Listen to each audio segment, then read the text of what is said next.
We're all about unless now our own president's under investigation, obstruction of basically crime. We're all about civility by the personal marriage history of this particular and you go down the line after the drier stuff that's super important to whether people are going to get jobs in this country. We're all about making sure we have a balanced budget and we don't have growing deficits. And we're going to excoriate the president you helped elect, Barack Obama, over that. The news this week, aside from everything else, is the deficit is now just going to walk very, very slow, I guess. Over the Obama levels when it was decreased. Because Paul Ryan, Mr. Deficit Cutter, and the Tea Party are in charge of Congress. Obviously, I could go on. I work in television. I like the sound of my voice. But you get the idea. That's that was honest. Just as Mike Steele would say. No, he wouldn't. He doesn't talk like that. No, you're a Maryland country club looking. Hello, Harpies. Nice to see you. I'm playing.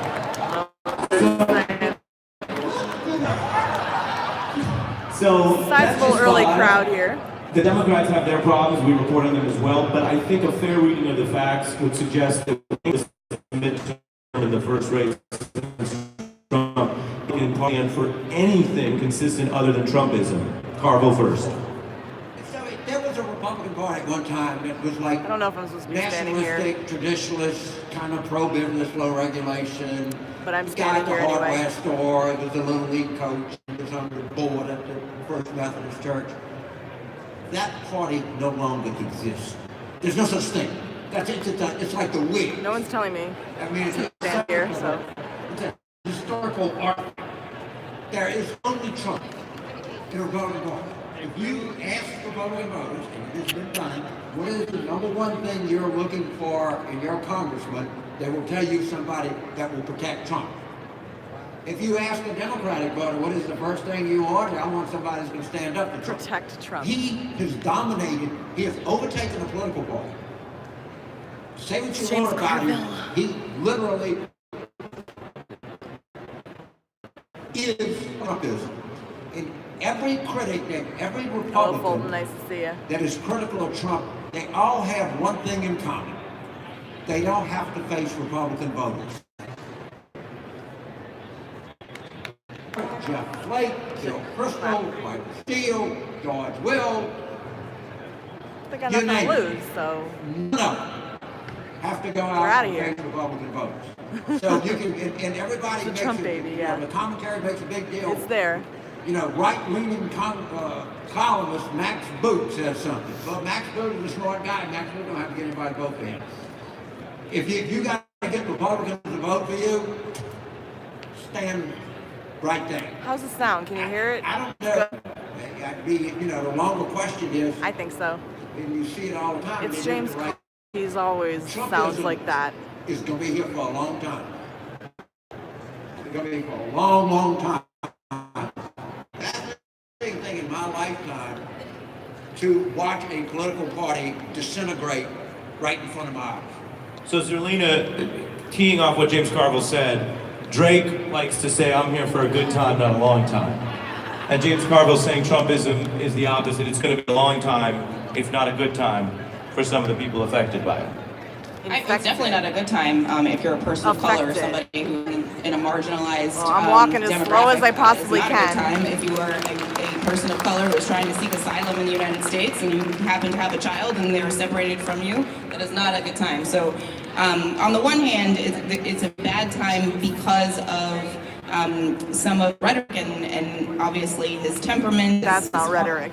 Just not what we want in a president, and it's terrifying because, you have him calling the head of a nuclear power rocket man, and that seems like a bad move when you're dealing with something so serious. So that's just sort of put that over here and put it aside.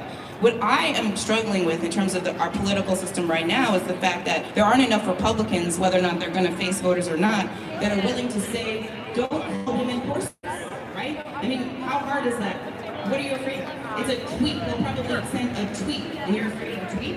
So for me, it's really about the fact that I miss actually debating Republicans like Michael Steele about I feel like she contradicted herself, right? And part of the problem in this moment is you have one party and a media sort of ecosystem that doesn't do facts. And I don't know how to debate that. I can fake information. And when you don't use factual information and then put it together to make an argument, to persuade somebody to agree with your position on a particular policy, if that is not how you are doing this, then you're doing it wrong. And so that's why I'm very frustrated in this trouble. It's problematic because, and it might be long lasting, because we've given up the fact that we need to establish a base set of factual information that we then on both sides of the aisle will then be working from to try to hash out or come to some So at noon there's a panel we could go to. And so I think my main message is we have to get back to the facts. And so that's what Trumpism has wrought. That's what Trumpism has wrought. Good luck with that. Still needs to be said. No, Still needs to be said. I'm with you because I love it when we do get to have those debates around the substance of. So at noon, there's a panel But that's over the here space we're in. that we could go to. We're in the But space we don't have to go just because yet. this is where the American people at large want us to be. No, of course not. Why would there be And examples we'll of be in this anything? space for as long as the American people want us to be in this space. So as much as those who are not supportive of this president, anti-Trump or whatever, here's the fact and here's the truth. If Donald Trump is on the ballot for the presidency of the United States, I don't know where they went. They left. He gets reelected president They of the United left. States. If Donald Trump is on the ballot in 2020 for the presidency of the United States, I mean, if he's on the ballot, of course he'll be on the ballot. right? That's the How about truth. we That's the fact. And you know why share that the is? stream right now? Because you can't beat someone with Can we do that? Tell What? me what the articulable counter message is. You don't see it within the ranks. I agree with James. Technically I have nothing at stake. I'm a former lieutenant governor. I'm a former national chairman. Former is a good place to be in these days, okay? It's safer. You're also a former inspiration for a Muppet on the Daily Show. That I am. Who knows about the Muppet? That's when you made it. But the fact of the matter is, on I don't have a Muppet. Zerlina, I love Zerlina. She doesn't have a I got Muppet a yet. Muppet. It's got a mustache. I'm just gonna try to share my stream real And quick. it's bald. But here's the truth. The truth of it is, And it's there bald. is no countermeasure. Yeah, it's very early I mean, right you're now. going So. to beat Don't Donald worry. Trump with Oh, hey, Bobby, the nice to see you. sloganeering and the messaging. It's gonna that be we a see long coming one. out of the Don't Democratic worry. Party now. It sounds We're like gonna- I get a, we're gonna better just deal. go for a What while. the hell is that? I'm sure. All right. I'm just sharing my stream on Twitter right Is now. that what we're talking? No, I think so. I mean, just. I'm gonna go. I'm going out to our people, But I just- and then I'm gonna come back. Let me finish my point on this. I get the angst and the frustration. All Let me right? finish. But there are three words that still matter in this country, in this age of Trump. In this country, We, the current year people. 2018. If you want to change What are this the words? ish, you got to get off your ass and change it. Thank you, Bobby. So That's for all you amazing. millennials out here, and our colleague at MSNBC did going around the country. Zerlina and I were talking about this a little bit earlier. What's he gonna okay? do? If you're a millennial of a certain age, that sort of 18 to 30-year-old group, and when you're asked the question, are you voting this November 6th? And your answer is a blank stare, don't talk to me about Donald Trump. All right? Don't talk to Don't me have about an anything opinion Republicans at or all. Democrats are Don't doing, do because it. If you're not Never do engaging, it. then you don't give a damn, and you're part of the reason why I started this conversation the way I did. Oh, what was If that Trump is about on the rhetoric ballot that in we just November, said? He wins. When he's What on was the that about ballot in rhetoric? 2020, he wins because of that Right? attitude and that approach. Michael Steele. And I'm they going to our people. I promised I would. You guys have been very patient. Here's how I'm going to do it. And they Number cheer one, my for it. colleague Ann is here in the front. The line's too long. In the I pla- can't I work with her. So take please a, respect her and work with her. And question. if she takes the mic or she says we're going to someone else, I'm going to listen to her. So Ann is me and I am Ann. I always say that when we start out questions. Number two, what I'd like to do, no one has to do anything, but I would ask everyone in line, if you're willing, if you're comfortable, when I ask for a show of hands, I'm curious, who is a Democrat in the Oh, just really? the line, from one of each. So the first Democrat in line, the first Republican, the first Independent. And that way we can make sure we're some sampling of all the great people here, starting with whoever Ann has. My there. name's Wendy Batterson. I'm with San Diego Indivisible, and I'm also one of the leaders. I'm the lead organizer for Families Belong Together. We are mobilizing in San Diego to help the next wave of migrants that are going to come up. to bring supplies to the border on the Mexican side because quite they an don't get accent. anything. What I'm concerned about, and we should all be concerned about, is the weaponization of immigrants, using them as the enemy. We have had these caravans come up for over 20 years, and they have been blended in to our immigration system. They come and they knock on our door and they ask for legal asylum. We are now locking them out. We're taking our children away. I'm every week down at Judge Sabra's hearing on Fridays, and I hear what's going on with the child separation. I'd like you to address what we could do to combat the weaponization of immigrants. Weaponization of immigrants, and I believe that's a Democrat, so we'll take one Indy and one R, and then I'll go to the panel. So they're only asking one question from one political affiliation. Going back to Michael Steele's probably not the worst there thing. is Both parties are doing it. That's the thing. No one acknowledges the fact that it's more than one party. Look at this. Look at this. This is like not big at all. Was this the one? Is this the exact one that flew in? What's it called? The UK? I can't remember. In London. It's on tour. Baby Trump tour. Yay!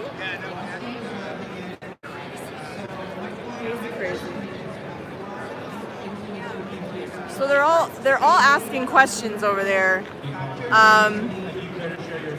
but not. Independent, and now we have. They're asking each question. Hey, Holiday, nice to Are see you you. Thanks for MAGA? stopping by. Yeah. So hold on. Are you Stay in MAGA? line. I want to get one MAGA because I do. It's important that we're It's getting our important that political we, diversity. put people into boxes about, Republicans. And stay in line, sir. Thank you for bearing with me. Conservatives. They have to be MAGA or Good nothing. morning, everyone. My name is You know? Lenny Bernal, a candidate for Congress from the 29th Congressional District. I actually helped form She bought a sweater and bars. years ago. I'm I used to do strategies in the union leader in the Democratic Party. And so do you have a Republican nomination? I have a Republican nomination. So here I am. I have a question. I know leadership. We're not talking about Democrats. This has nothing to do with the party. I'm talking about the leadership right now. Why aren't they answering the question as it was being asked? Because now it's like there's 3 questions that we're probably not going to get to. I want no part You of know? it. They first offered I me don't a couple know. $1 million 18 Seems years a little ago inefficient show to up me. and walk away. The unions offered to merge all the locals. Because It's these the are idea vastly of different 1999, questions that they were asking. merge them So, all together in the state of California. how can you Just even decided tell? to- Seen a lot of, MAGA hats. My question here is, People are just less afraid to express their opinion in this day and age, especially a place like You here. realize what he's faced with right now. You know? Sexual allegations of a minor that he drugged. Why is Oh, no one dear. talking about it? Why is no one addressing that? We got 3 points. I'm going to turn to the panel to take any of it. And union member MAGA. There you go. I'll start with the economy. Union member MAGA. That is really one of the drivers of the All right. So let's make our way to Independence Hall for the Russia panel. Kind of done hearing all of this, So yeah. Everyone's saying, "Hey, what's up?" That's nice. It's nice. The economy is a higher number for them So, in terms of their priorities. I hope you Whether or stop not by. they're actually going to go out and vote on that remains to be seen. My bet is the Trump supporter, the Republican voter will go out and vote for Trump. Does the That's why stream Trump look? is going to be on the ballot. Does it look On the okay? Democratic side, healthcare is going to be an additional driver besides Trump. The economy is almost. This lighting is not good. Let's see if this does anything. About the secret Trump voter. That's the one I actually wanted to talk about because I do think that is true. I think that all of the studies show that women overwhelmingly are loyal to race, or at least in 2016, even though they were more loyal to the Democratic group. I don't exactly know how to get over there, but I just heard internalized sexism. Internalized sexism, which is which is a thing. It's an actual thing that occurs around the world. Well, I'm just gonna walk like to where, I don't know. I think I'm going the wrong way, but like whatever. I'm just trying to walk. There's trash. You didn't see any. No. Those are chains. These chains. Oh, they're talking Jamal Khashoggi today. I'm just gonna go in. I have a thing, so I'm just gonna go in. So let me know.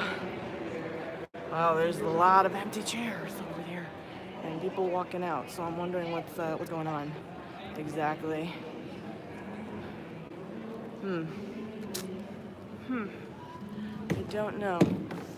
Oh, this is like a whole thing over here. Independent Speed Pass, which is what I have. Well, the Speed Pass in general. So there's a whole world back here. Didn't even realize that. Oh, okay. So I'm not really sure. Oh no. Yeah, they're just sweeping some stuff up. So I don't, what's. Alright, I guess I'll walk in this way. I hear some clapping. I hear some clapping. Just a little clapping.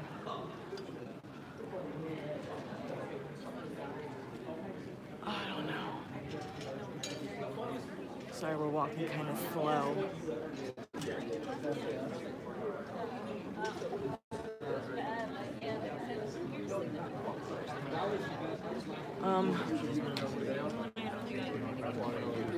Oh, that's the Chris Christie Town Hall in there. You can't see him, but he's there. Which I don't want to see. I was not interested in that. God damn it. Damn it. I'm fucking trying, man. Let's just go back. Oh.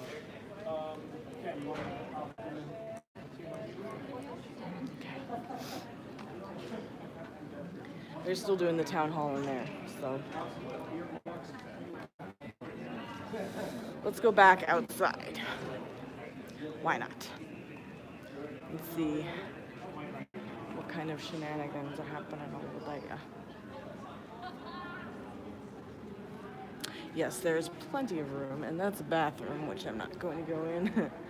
There's plenty of room, plenty of places to sit and just listen and, see what we got here and who's around. So, yeah, I guess it's not quite noon yet. I thought it was. So.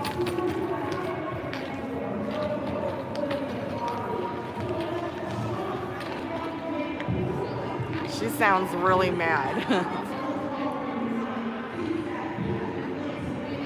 She sounds so pissed. What the fuck? Calm down. Oh, now we gotta scream, yay. Yay, you did it. You yelled loud. No, it's 12:03, so there should be a panel over there, but it's still the, what's it called? The Christie Town Hall in there, so, whatever, we'll just listen to this nonsense. Why the hell not? A lot of people left, actually. Yeah. That's kind of fun, eh? Well.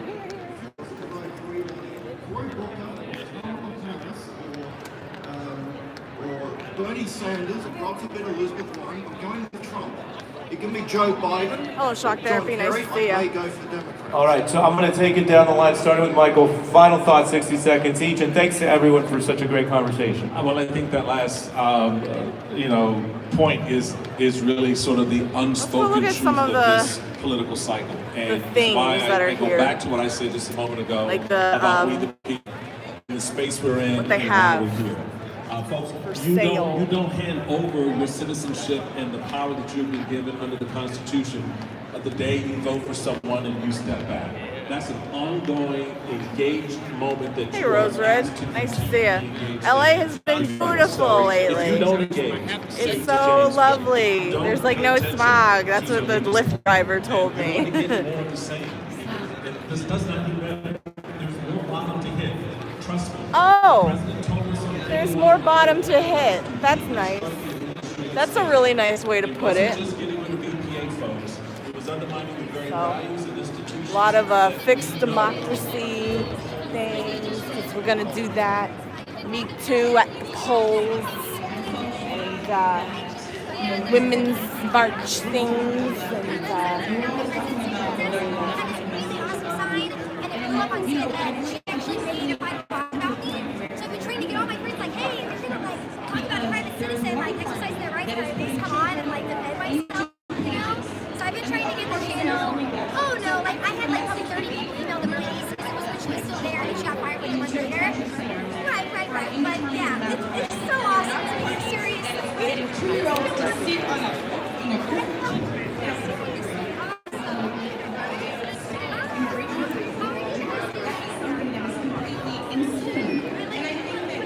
she has a button that says just fucking vote on it.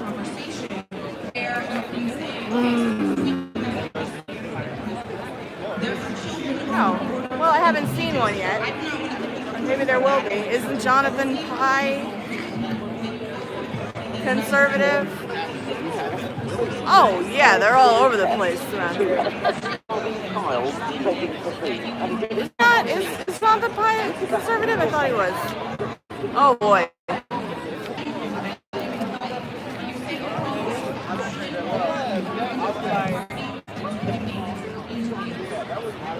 Is it backwards? It's backwards for me. I don't know if it's backwards.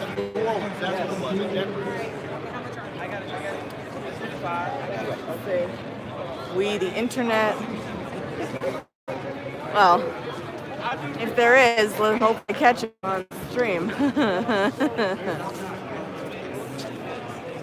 We'll see. Maybe there'll be. Maybe it'll. We'll see. I don't know. You guys got to be my eyes outside. You know. Let me know where the contentiousness may possibly be.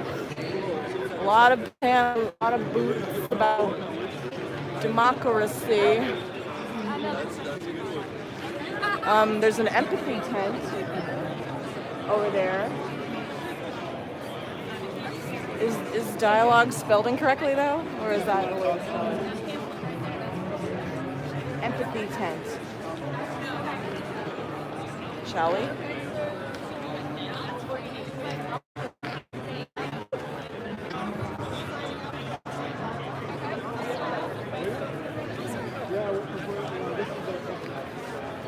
Not quite ready yet. Let's keep walking. Let's just stop.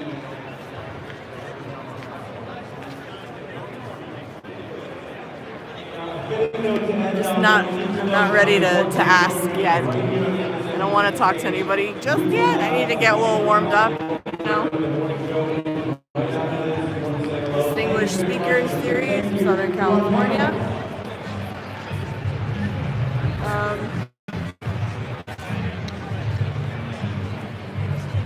I would buy the coat. I'd buy the coat, but like the regular one. You know. So yeah, a lot of left-wing things.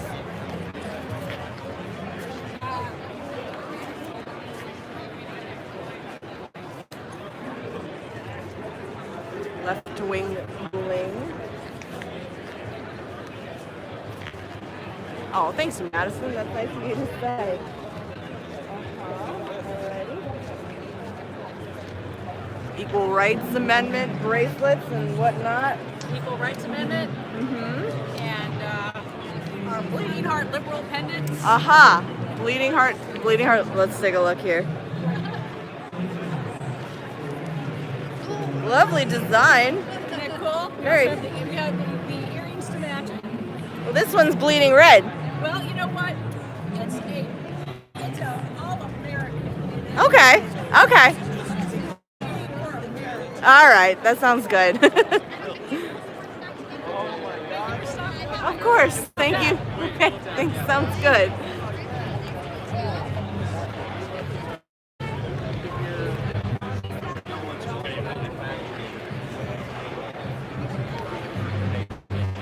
Right.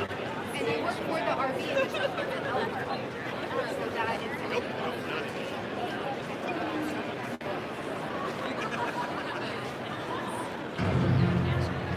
As a guide, Trump has for years used his size and his handshake to pull people in close and off balance.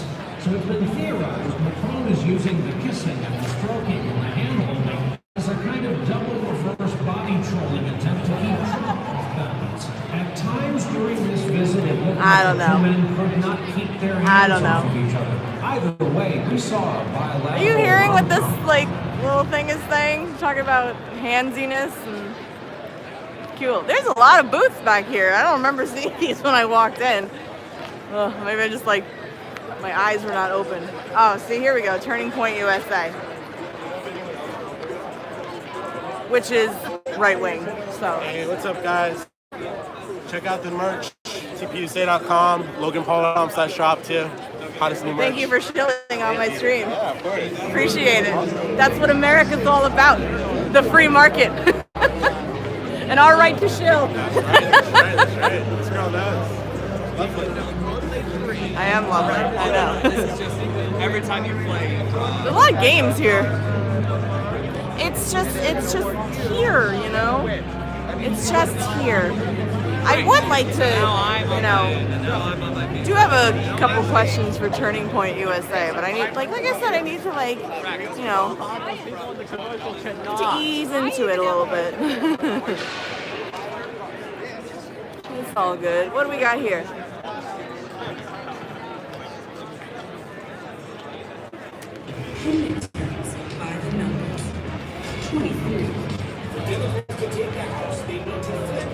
Presidential limo. Pretty cool. Democratic senators running for re-election in states. They went for Donald Pretty cool, huh? Oh, I doubt it. I mean, they're not political anymore. They're just YouTubers now. That was the first thing. That was my opening shot of the Trump alone. That might be. That might be? I don't know. Let's take a look. Oh, it's Nixon's. It's Nixon's car. Can we share the stream, guys? We've been going for about a half hour, and I plan on being up for a very long time. You know? I'll just keep going. Because why not?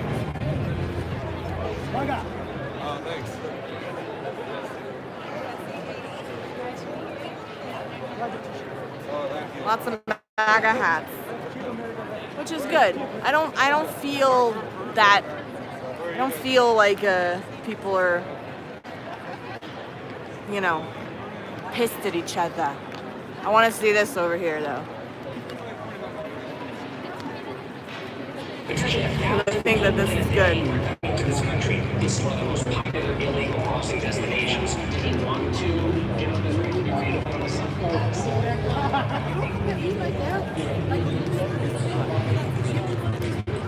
Victimology? How's this work? I'm live streaming right now, just letting everybody know. Yeah, so victimology basically, we live in a society that rewards people on their victimhood and their ability to be politically correct. So this game, the point is to get 100 victim points, first person that wins. And you do that by announcing to the world you require 27 different emotional support animals. That's really good because that makes you look like a victim. So you would get, depending on the dice roll that you do in the beginning, let's see. All right, what we got? So you're female, so you would get plus 15 points. Okay. You're also half Native American. So Okay. that's good for another 10. Good. Middle Eastern, that's 20.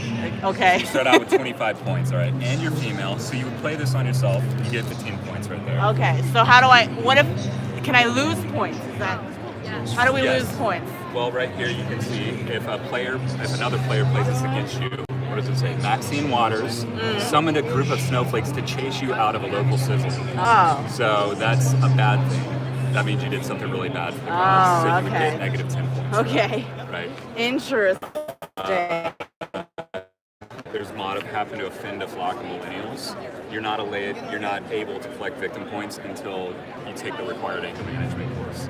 And that nullifies it. So okay, if you were comparing this to another game, is it like Cards Against Humanity? I would say Cards Against Humanity with a little more offense to a certain side of the aisle. But yeah.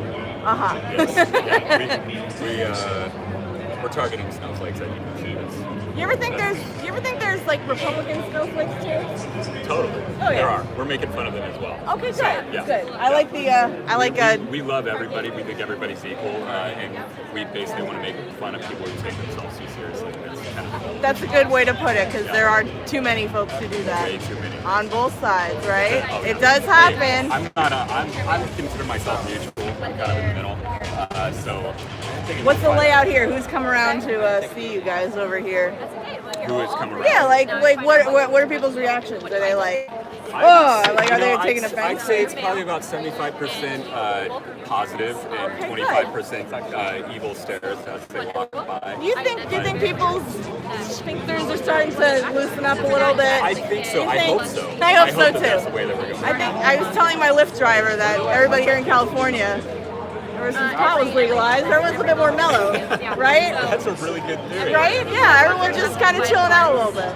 But it's cool. This is cool. I'm really bad at card games, so you guys would crush me in the victimology. I don't know. You never know until you play. Well, thank you. Thank you. Appreciate it. Take care.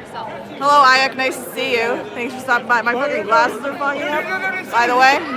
So the Now What Conservatives panel is supposedly starting now.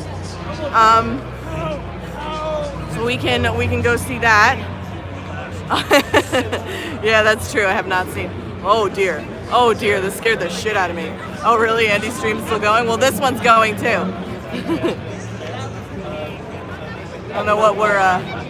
Thank you, Hayek. I appreciate it. Experience the power of virtual reality for political impact. That is something else. They have Werthers here though. Oh, I'm being really, really loud and like just in the back of that guy's shot, so I'm just gonna move out of it. See, hello. See, I'm polite. Well, I felt really bad. I was just literally screaming in the back of that guy's shot over there, so that's rude. I can't do that. Oh, hey, how's it going? Hi, nice to see you. Thank you for stopping by. Do you have a Facebook channel, or are you just? This is YouTube, Live. Yeah, just hanging out at Politicon. How many people are watching? 11 right now. We started about a half hour ago and still going. Are you like an independent journalist? Are you doing your own thing? Yeah, just doing my own thing. Yeah. I have a card if you want my card. I could give you my card. What's your name? Will Nardi. Will Nardi. I'm Gina. Nice to meet you. What's been your There you go. What's been your take on Politicon lately? I mean, it's only started. I just saw Chris Christie. How'd that go? That was excellent. Said it like it is. Straight talker. He does. He got handled him elegantly, so. Hey, good. Any other panels you're excited to see? All of them. All Honestly, of them? all of them look I know fantastic there's this a year. ton, is there not? Yeah, who's that guy who's like not even political who's coming? Clay Aiken? Yeah, no, he is. Clay Aiken co-founded Bold Television. Oh, It's supposed to okay. be like an independent news source. Who would think Clay freaking Aiken, right? He did run for Congress, though, didn't he? What? No. I think are he you did. serious? I think he did. That was That's a. embarrassing. Is this your first year here or second year? My first year. First year. Okay, great. Okay, good. Well, so we got. I mean, all the panels unfortunately overlap, so you know. Well, hey, hope you enjoy. Thank you. And, Thank you for having a chat with me. And what are you thinking? Just like, think we have a good thing. I had a little some in my chat thinking that maybe it'll be a bit contentious, but I'm not feeling that. I mean, it was a little bit like there's gonna be your scuffles, but like I don't know, it's not gonna be like the beginning of the revolution here tonight. Aha. So. Well, good to talk with you. Thank you. And have a great Politicon. Take care. Oh, I'm starting to sweat really, really badly. I'll feel it. Feel it pouring out of my fucking face. So, I need to like, to my ED. What's ED? Encyclopedia Dramatica? Now what conservative panel is starting? So let's, oh, thank you, girl. I did it today. I brought out the curling iron. So let's see here. Oh, I might have to put it up actually. But yeah, make sure to share the stream, guys. Gotta get folks in here to hang out because we're doing this for the long haul. If you have not already understood that, let's see here. Oh boy, Independence Hall. This way. Oh my God, I can feel sweat. I got this thing signed. Let's go. Pouring down the crack of my eye. I do have hair ties, so I might have to put my hair up. Okay, TLA. I've worked with them before. So, we're going to Independence Hall right now. And, I mean, like, obviously, like, it's very, you know, we're in California. There's a certain slant, you know. So don't worry, it is what it is. Okay, so this is actually a line now. So let's go and stand in it. You know, yeah, it's very much centered around the political realm. You know, that's what it do. You know. Oh no, I predict some very like spirited panels and such, so I'm excited to see. Pardon me. Let's see here. I have the speed pass, so you know. Yep, that's the Trump baby up there. Trump freaking baby. Deciding to say what up. Okay, I think I can actually squirt around here and do the speed. Yeah, yes, I sure can. I think it's just American politics because obviously, why wouldn't it be American politics? We're the center of the universe. So yeah, I think I get to.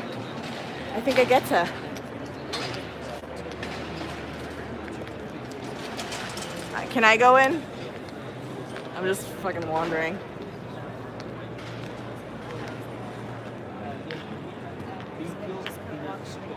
So I just gotta pay attention. Yeah. Can I go in?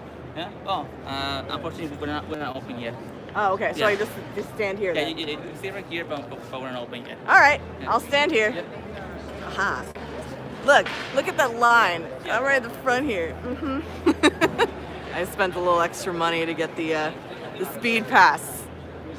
Oh yeah, Trump baby is a very important part of American history. I can't believe it's here. It's literally like the first thing I saw when I walked in. I was like, oh dear God. Oh my God. Which I thought was, I mean, I guess it's like, you know, it was British, was it not? It was made by I don't know if it's like the exact one. I assume it is. I don't see why it wouldn't be. My dress came untied. Oh dear. We could get into Khashoggi right now. That's a whole other bag of tricks right there. Sorry. I mean, the feeling that I get is that like the audience so far, you know, everybody that's here, I feel like people are here to want to learn and see and listen. I have a feeling that the panels are going to go one way, depending on who is there, you know. So I'm just psyched that I'm at the front of the line here, you know. But you guys are going to help dictate this stream as we go forward. I want to talk to more people, but I also I want to shake hands, but I fucking do this with my right hand, and my hand's all sweaty, and I couldn't do that, so I just didn't. Oh, I know all about. I know who Sadiq Khan is. I think everybody knows who he is. He's a crazy man, you know. He's a crazy boy. But yeah, I want to hear the Now What Conservatives. Okay, I can come in now. Yay! I'm so privileged. Flaunting. Bye, bitches. Oh, this is hella fanboy. Mm-hmm.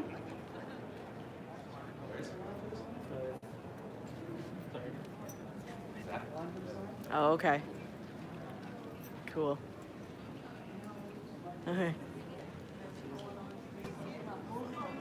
Oh, yeah, that's right. I don't know who they're open. Yeah, it's probably that, like, that's VIP, this is part, and that's general admission. I didn't know. Oh. That's what that line is. Okay. So they first let in VIP, then us, then. Don't worry about it, everybody. That's a nice shot. I like seeing it. That's a nice shot. This is... Here, let me pull out the Yeah, let's sit on the discussion side. here. Front side, yeah, so that way. Now What Conservatives, which is with Charlie Kirk, Chris Christie, Dave Urban, Elisha Krauss, Michael Steele, and Sally Cohn. So, the discussion is Republicans control Congress and presidency. Tax cuts have passed and ISIS is on the run. What's next for the party, and how will supporters be energized for the Trump agenda? Oh, that's what it is. That's general. Mm-hmm. Cool. This might be good. Let's see what else is going on around this time. Well, nothing else that I want to see. I want to see this one. We can, and then at 1:30 is the Ann Coulter panel. No, it's just, no, they're just making a point that, like, hey, the tax plan, and hey, ISIS is on the run. That's what that's about. So, you know. Oh, goodness. Going to be Charlie Kirk, and he's really cool. So, yeah, I don't have to wait that long. David Urban, I don't know. Wait, which one are you talking about? See it. This right now. Oh, the one we're doing right now. I see a down there thing of popcorn. You could ask, but I don't know if VIP. Alicia Krauss works at the Daily Wire with Benji Harris, so I'm sure she's super cool. And then, I don't know who this is. I feel only slightly low energy right now. But it's okay. I kind of want to, like, sit for a second. No, but she will be here, which is pretty cool. So unfortunately, I didn't purchase the VIP. Sorry, but I did get the speed pass, so you know. Yeah, I agree. It's a little too cringy for me, but this should be a good chat here. Because I'm wondering when the conservatives start to, I'm waiting for when the conservatives realize, like, just how cringy they're being too, you know, and the snowflake guy, let me know. He was kind of cute. I was being kind of a...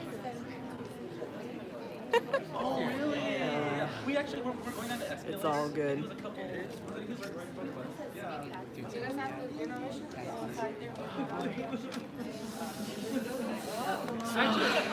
First panel of the day, which is pretty good, exciting. Just as soon as we can go and sit down. I mean, I have the idea of, like, just not stopping the stream. I'm thirsty, but we'll just keep going.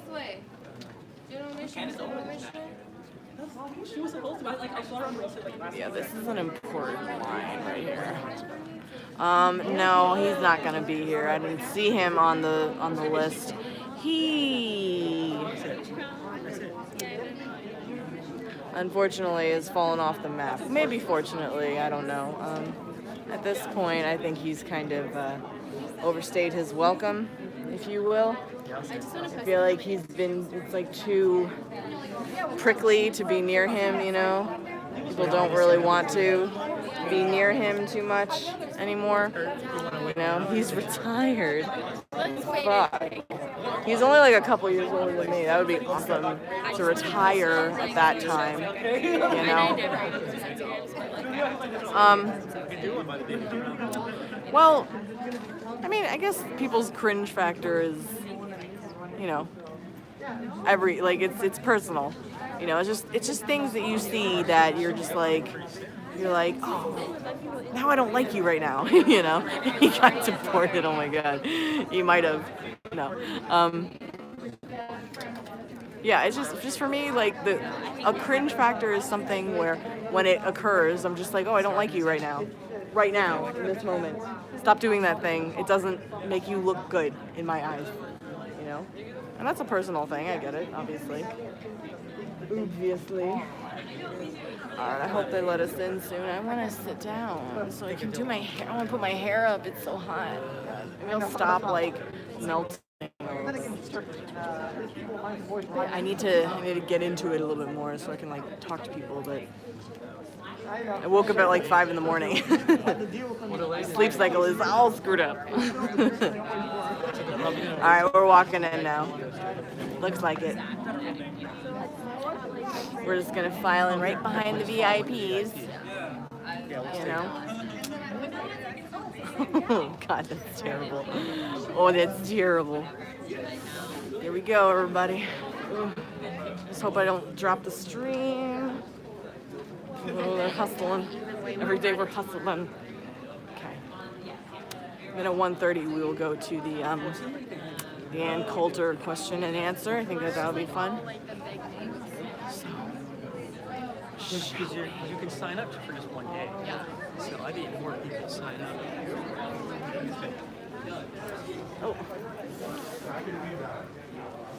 And we're back. All right. I have dinner tomorrow night. I'll be in touch. Welcome. Hello, Governor. Jersey girl. Yes, ma'am. Where from? Somerset County. Which town? Come on. I'm live streaming right now. I can't. Okay, which town? Neighbors. Yes, that's right. Absolutely. Very good to see you. Very excited for this chat. Don't even care.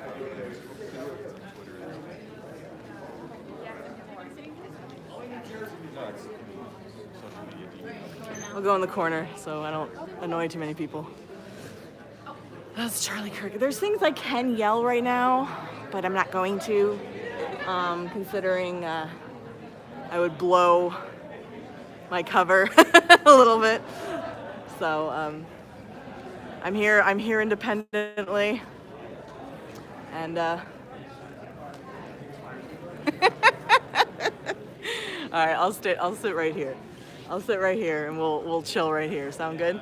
I know. Well, of course, he has to be very friendly, naturally, and I'm so cute. It's very hard to be mean to me. So, can we see everything? It's very bright on the stage, truthfully. But you know, we can see. We're right by where to ask questions, so perhaps we will ask a question. Look how I'm sitting. I'm like such a slob. I'm sitting like a bag o' douche, but yeah, this will be good to sit here, I think. Good spot to be, and we'll just listen, and I'll probably make some faces here and there. We'll see. But yeah, it's a lot like. You're right about that, Ayek. Can we just go ahead and share the stream again? I mean, just keep sharing it. You know, like we're staying live for a very long time here, and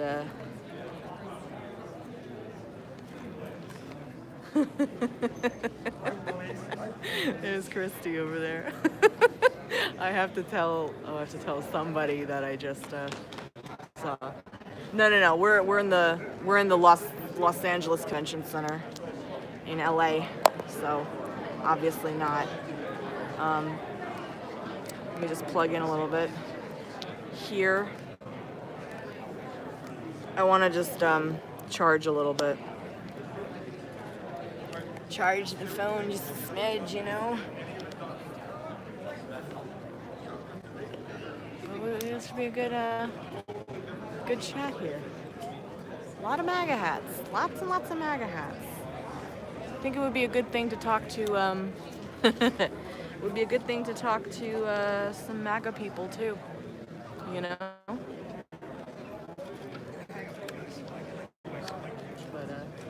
Yeah, I wanted to sit just a little bit away from people. Hey, Faster, nice to see you. I am live. We're gonna be live for a very long time.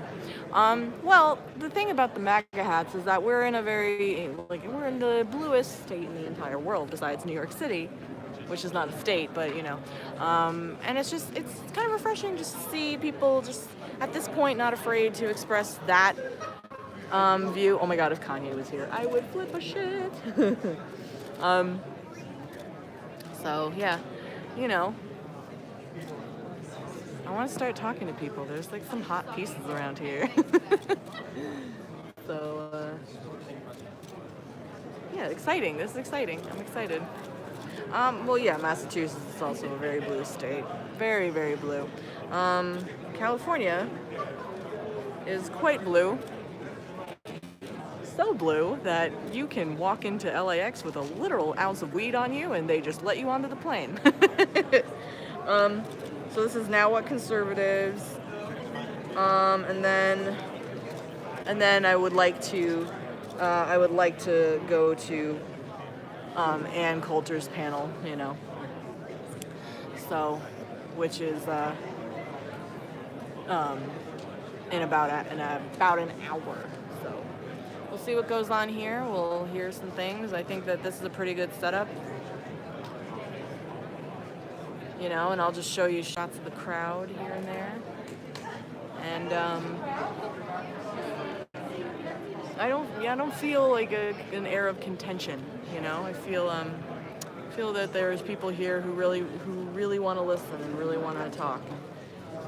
It's overwhelmingly positive, you know. And it's such a beautiful day in Los Angeles right now. How could you be upset? You know, my hair looks great. You know. Christy was looking right at me. Oh, thank you, Faster. Appreciate it. Well, it's like Manhattan, you know. New York City thinks they call the shots. That's Sally Cohn over there. She used to contribute to Fox News, actually. I would see her in the basement sometimes when the newsroom was in the basement. You know. So this should be fun. It's a mix of conservatives and Democrats, so that's always a positive thing. That guy kind of looks like Mac from Always Sunny in Philadelphia. No. Well, maybe. Maybe just a smidge, you know. I'm so cute. How could you just like not want to talk to me? You know what I'm saying? So, but no. Well, that's what happens. That's what happens on online. Everybody sounds very similar because they're just running out of things to say, you know. So don't fuck up my shot, guys. Oh, thank God. Let me think. There's like a lot of hot guys here. I'm just like, hey boo. I want to go out tonight after Politicon. What are you doing? No, that's even creepier. Gines is on the prowl, guys. No. I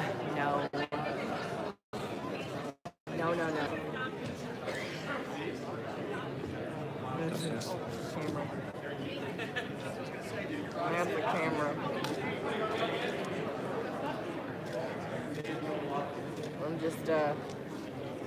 Let me just look at my tweeter real quick.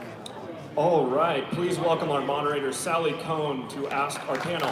Now what? Conservatives. Thank you.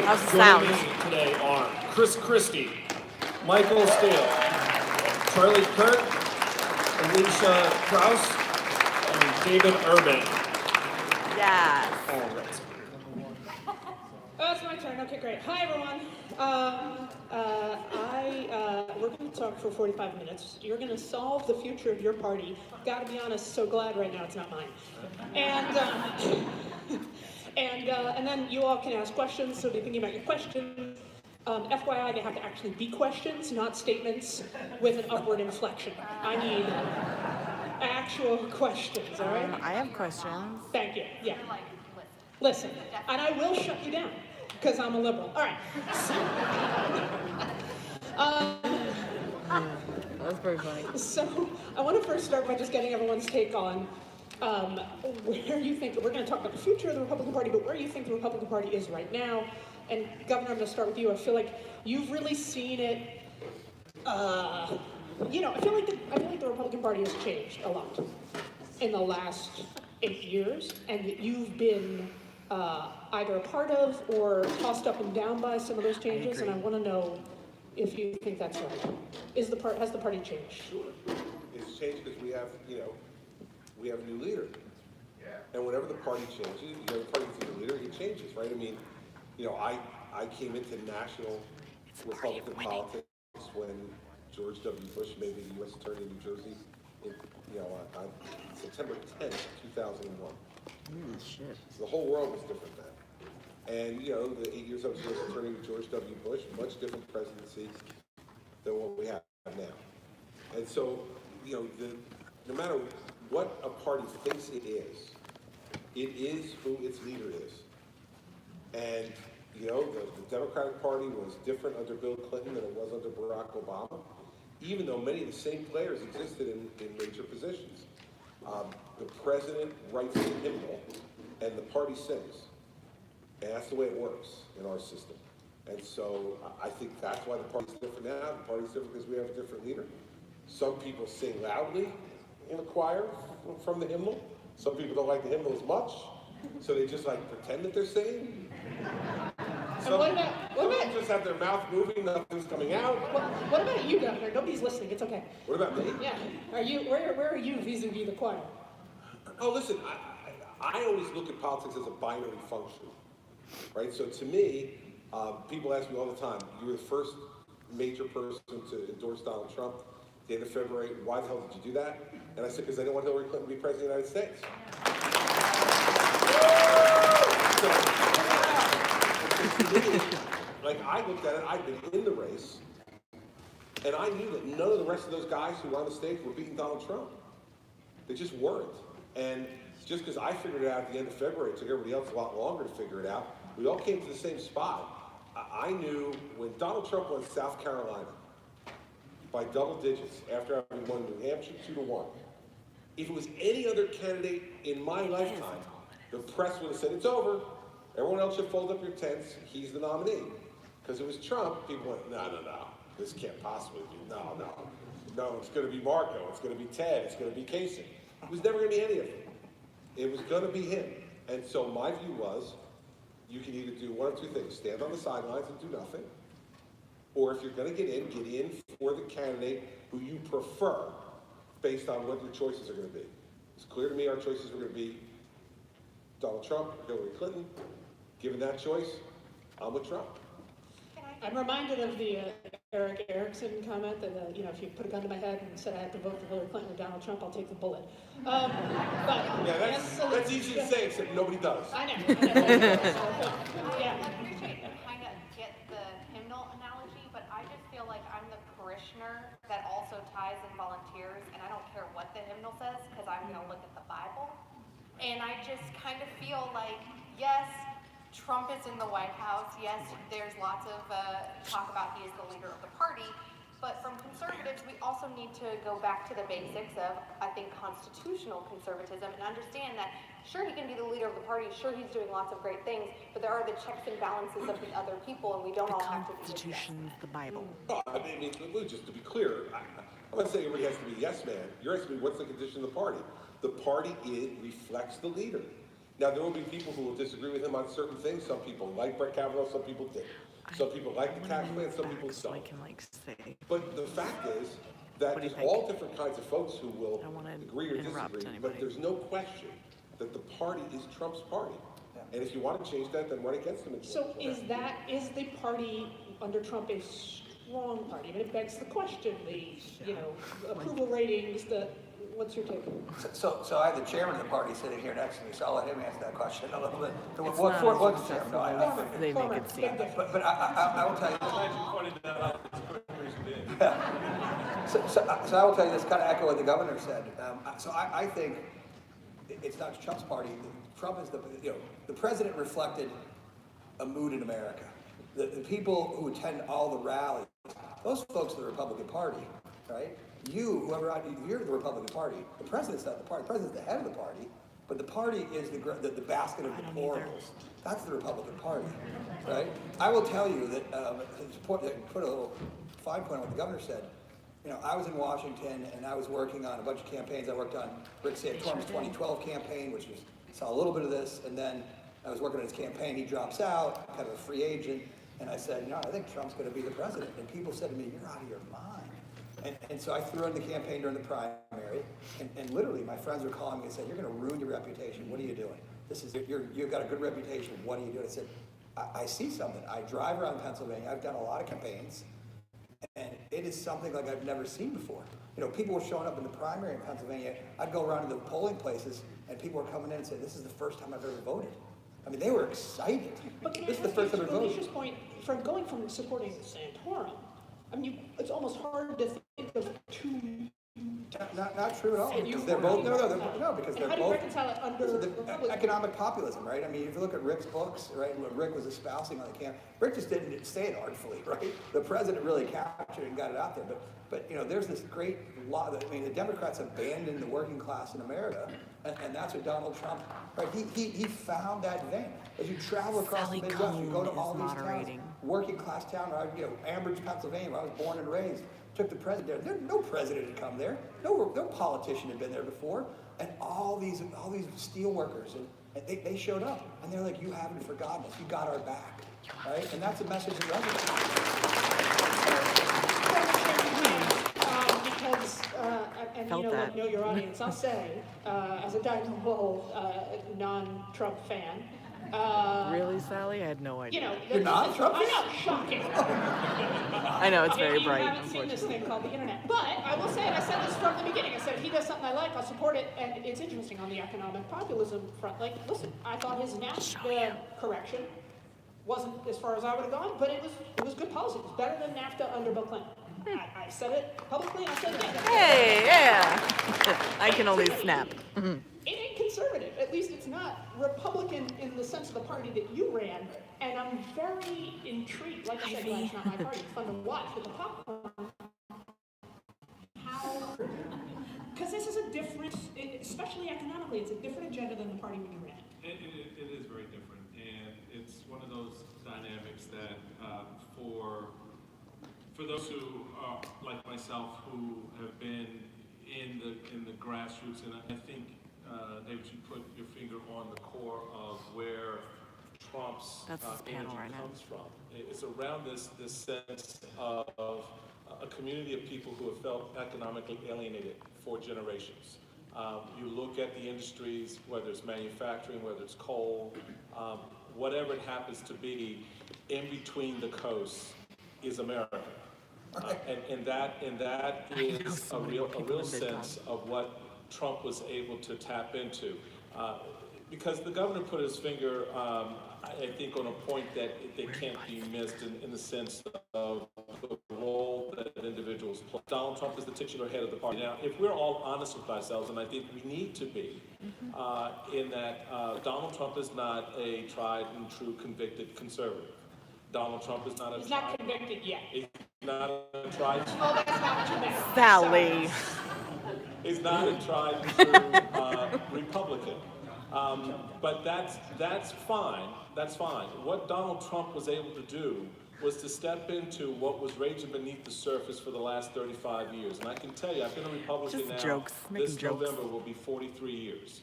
And I've walked that walk in many a community, and you haven't lived it until you've tried it as a black Roman Catholic conservative from Washington, D.C. Right? So I know well of what I speak, having led the party as a county chairman, a state chairman, a national chairman, an elected official. The only one at this level who's ever done that. And so my sense of where the party was going post-Reagan was into a space where they were looking for the next Ronald Reagan. That individual never really emerged. There were competing factions and interests that began to form within the party at the grassroots level. And it was magnified and exemplified by Tea Party. It was magnified and exemplified by certain candidates who would emerge and then fall back. But no one who really galvanized that middle of the country, that sense of connecting their economic concerns, their fears about the direction of the country, the value system that they saw the country beginning to espouse. There was no one who really connected those dots for them until Trump. Those were the forgotten voters in many respects. Who didn't have a chance to really speak. I want to bring Charlie in on this. What's your take? I mean, how much is this cognitive dissonance moment? The party is stronger than ever. Thanks to that. Look, Remember seeing the at Brett VidCon, Kavanaugh fight, they were like finding very a party that's not afraid lame to claps. fight. These are like at least Metaphorically, not genuine literally claps, fight like you the know? Democrats. You know, See? Organic? Your guy the other day praising. what It's fine. you Sorry. can't be civil, Eric Holder say when they go, we pick them. You know, stuff like that. That's the Democrat Party. Let's not. Your mobs were jobs. I know we're Any other Republican president in the modern era, basically only two of them, H.W. Bush, would have withdrawn the nomination of Brett Kavanaugh with the amount of media uproar that happened over the course of a week. Donald Trump stood by his nominee rightfully and courageously, and now we have Justice Brett Kavanaugh.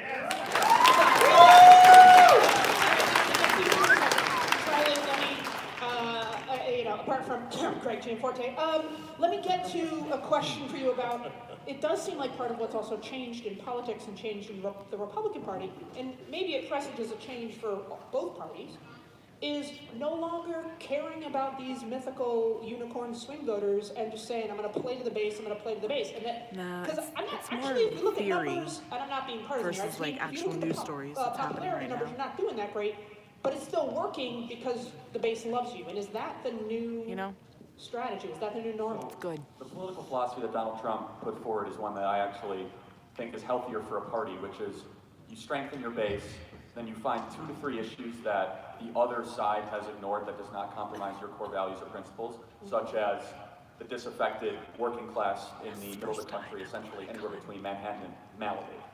Manhattan. And you talk about strong judges, strong justices, and then you win over the next 8 to 10% of what would be called Reagan Democrats. So it worked for Ronald Reagan in a tremendously successful way. It worked for Donald Trump, where Mitt Romney and H.W. Bush failed in their re-elect because they thought they just had to win suburban swing voters. What happens is then you lose 3 to 5% of your base. And W. Bush admitted in his re-election campaign in 2004, you turn out your base, you're going to win the election. So I'm always of the opinion that base politics works. There's nothing wrong with that. In fact, I mean, I would say that in some of these Senate seats, Heidi Heitkamp basically should be looking for her next lobbying gig because she's so out of touch with the voters of North Dakota. And the same could be said for some of the... Again, fun though it is to bash Democrats. We're talking about your party. Yeah. So the question is this, right? I think you started the premise, like, what does the Republican Party look like? shit. So, there used to be this notion of the party was, this party of Wall Street, like white working, white, educated. Bye, Fulton. Thanks for stopping by. This president, so what has happened... We'll be here, is the don't party's worry, been until completely very late in transformed, the right, night. into something it's never been before. I'm right? gonna keep So going. The president's extremely conservative on judges. This president appointed is doing something that the media doesn't really pay a great deal of attention to, but it's reshaped the judiciary for years to come. 84 members of the court have been put, in the past 2 years, the most successful president in history. He's got, they just cut a deal with the Democrats here before they left to go to town to put 15 more judges on.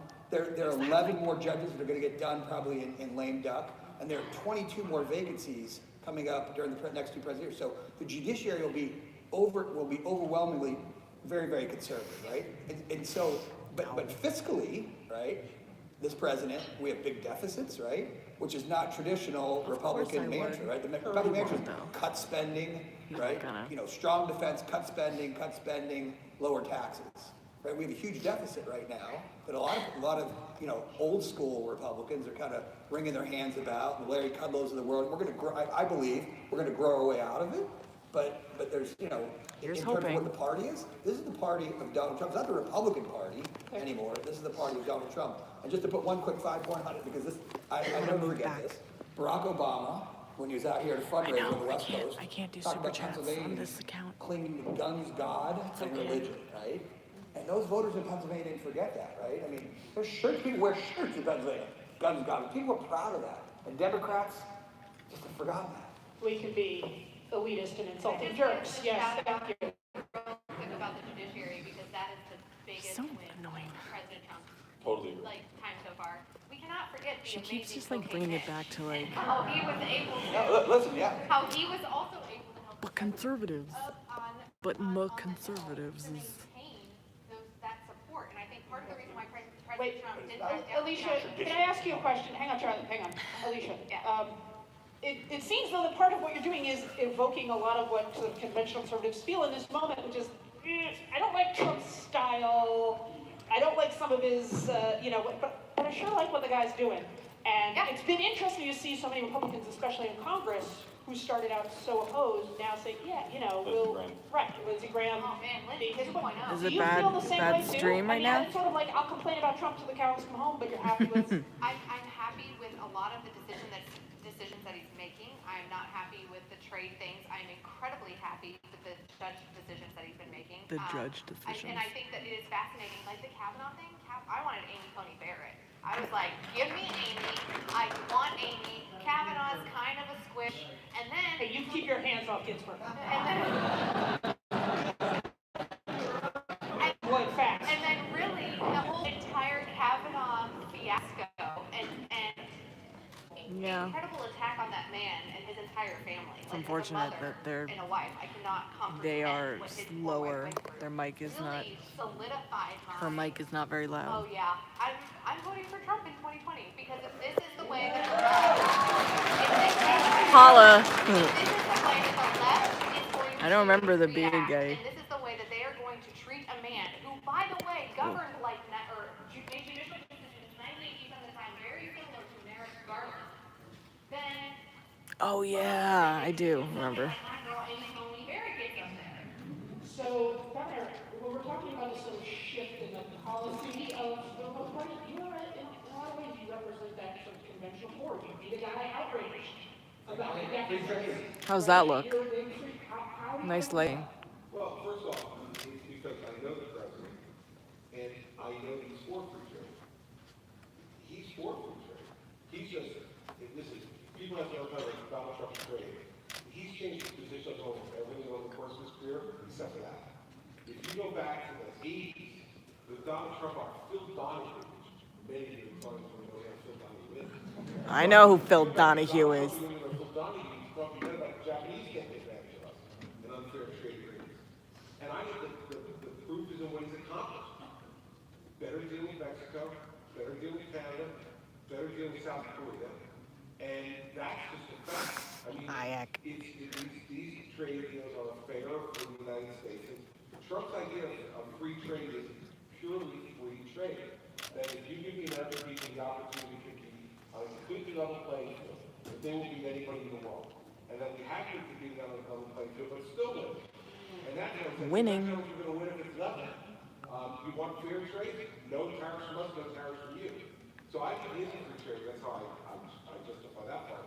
But I think the other thing on this is people miss, because the president has so much bombast. Look at that muscle. This guy is a total deal maker.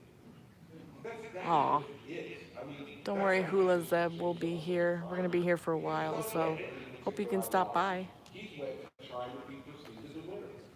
So Steve Bannon, who is not that at all in any way, either principal or winner, he's out there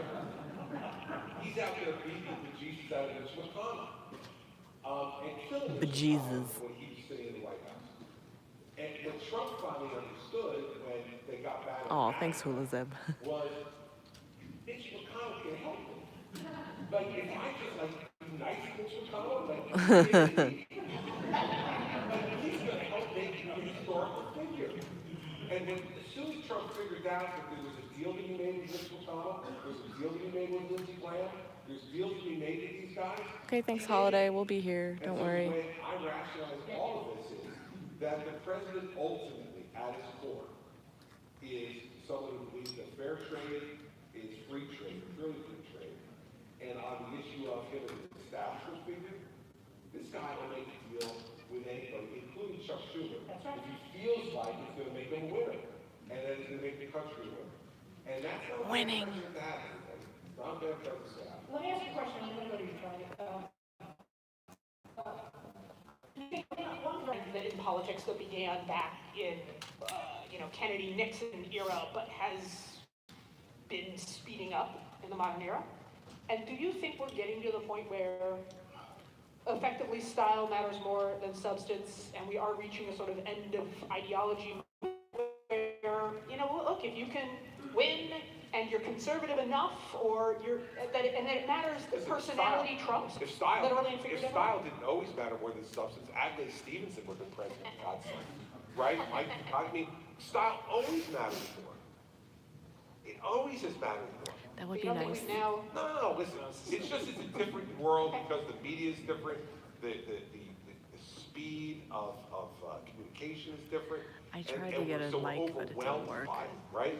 But listen, Sorry. the fact that Donald Trump is a television star who becomes president of the United States, you're saying his style was more overwhelming than Jack Kennedy's style, who was a first term, just barely second term United States senator from Massachusetts, who basically was a factor in the race because his father bought his way in, right? Just tweet it to me. Fair about it. That's the way it is. So I think style always has been very important because it's a big, huge national election. It's tough for the election to make a decision on substance. Substance is decided when you get into office. And then they can tell you to surround yourself with people who help bring out the substance in you and supplement your substance to make you a better leader. That's what we see in campaigns. Style always wins out. People want that electricity, which we never the candidates that they're looking for. And I think why that worked so well for President Trump was he had done something that no one up to that point had really done effectively. And that was because he had the means to do it. He had been in people's living rooms for 10, 15 years prior to getting into the race, even though he had, in that same period, run for president back in '88 and in the '90s. He made that attempt. But what he realized I don't know. was how to convert his viewers into the That I voters. don't know. And that was that uncounted, unsung voter out there that no one paid attention to since Reagan left office. Those folks felt further and further disengaged and removed from the process.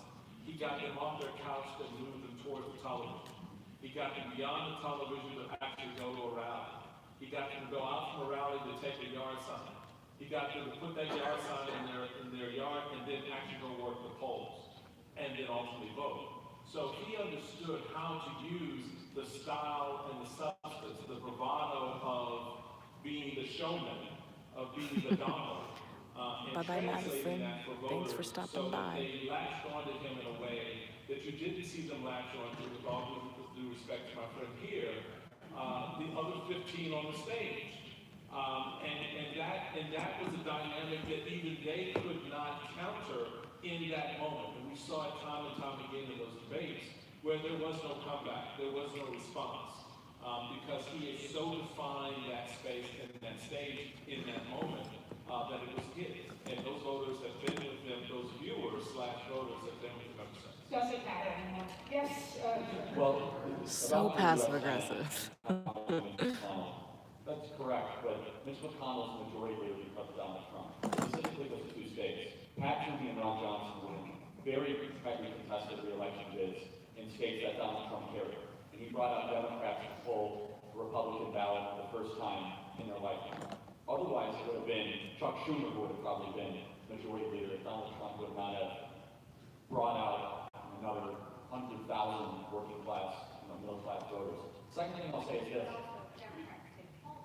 With that doubt. Because Hillary Clinton did not give it even the same amount. If you combine what Donald Trump and Hillary Clinton got in Pennsylvania, for example, it does not equal what Barack Obama was able to get during his re-election. No doubt, but Honestly, moderator who is vastly different from the panel because it throws a little something in there. We talked to a You part know? of America that has been ignored for 30 years. We can look at that, but no doubt. I mean, the Democrats nominate probably the worst person they could have ran. Well, So the only one who actually was on the campaign, right? I actually ran in Pennsylvania. The president won Pennsylvania. Hillary Clinton's numbers in Pennsylvania would have won any other year. Her numbers are extremely high in southeast Pennsylvania. So to Charlie's point, the president won. I think it's important to note, though, that the long-term policy objectives of the Republican conservative community are being accomplished by this president. Whether it be the largest tax cut in a generation, the judges, as Alicia pointed out, being energy independent, opening up Anwar, Alaska, denuclearization of the Korean Peninsula. If a Democrat had accomplished 1/10 what Trump has done in Korea, they would already give him, well, they already did give him the Nobel Prize for doing nothing. But they would have destroyed him in some sort of UN.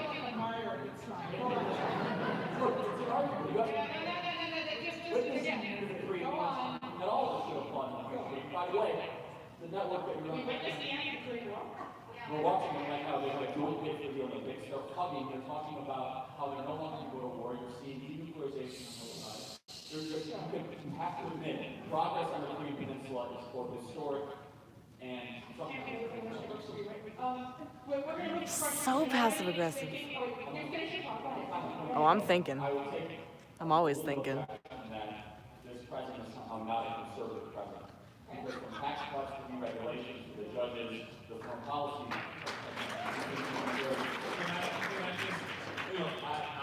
I don't want to get into this, but let us. We got to be honest. I think it's perfect rather than up in the middle. But here's the truth of this. He is not philosophically conservative. Let me finish my point. That what you're talking about is a reflection of a pre-existing Republican agenda that the leadership brought to the table and Donald Trump has accepted and adopted. It is not his orientation. People are already lining up. And you cannot, I'm just telling you folks, you cannot Kind of want to line up too. think that this is going to be the argument that he's going to make going forward without that kind of support. Because as you rightly noted, and we've already seen it, Donald Trump will do a deal with whoever's sitting in front of him. And he doesn't give a damn if Republicans keep the House this November or lose it. Because No, he really cares. No, he doesn't. Ooh. Hey, it's their panel, not yours. Line up and ask a question. Go ahead, Chairman. And yeah, I'm being honest, I'm going there. I'm not saying that's a bad thing. I'm just saying it's a recognition of the truth of the man. I know the man. I'm not I've gonna get worked a with the question. man. I've been in the room with the man in these situations. And he will deal with who's ever in front of him. And if you can put your blinders on and keep them on, but do not be shocked if Chuck Schumer is some days becomes majority leader, or Nancy Pelosi is sitting across from him and he cuts the deals that he thinks are important for him to cut. You've got to be honest about that. I get the moment. Well, look what he was willing to do on immigration reform. I also don't know if you know this, but I'm going to be the next Supreme Court justice. So, I'm just saying. wait, we're about to move to. Man's not a conservative, sorry. Man, don't tell me your party isn't messy and then have this messy panel. We're winning. Quick question, show hands. Show hands. By the way, I'm just going to say for the record, as a likable Democrat, I still think the country would be in better shape had this man won your presidency, been your presidential candidate. I'm just saying. I don't know if that's good or Just saying. Christy was just like, Sleep better at night. Now, who? Oh. Show of hands. show their panels, my panel, not yours. Show of hands. Who thinks shoo-in absolutely Trump's reelected in 2020? Okay. If the election's held today without any more tapes coming out. And who thinks the Democrats? Who thinks the Democrats are flipping the House? Flip the House? Flipping the House. Yeah. Okay, there you go. All right, so we're going to take it to some Some questions. people. Ever the optimist, easy. Okay, remember, questions, not statements with an upward inflection. Yes, go ahead. I have a question. I happen to be a Republican. I'm also gay. The community, and especially those in the media, tend to speak on our behalf, but they don't. How do I counter that as a gay Republican, that this is my party, Trump speaks for me, the left does not? I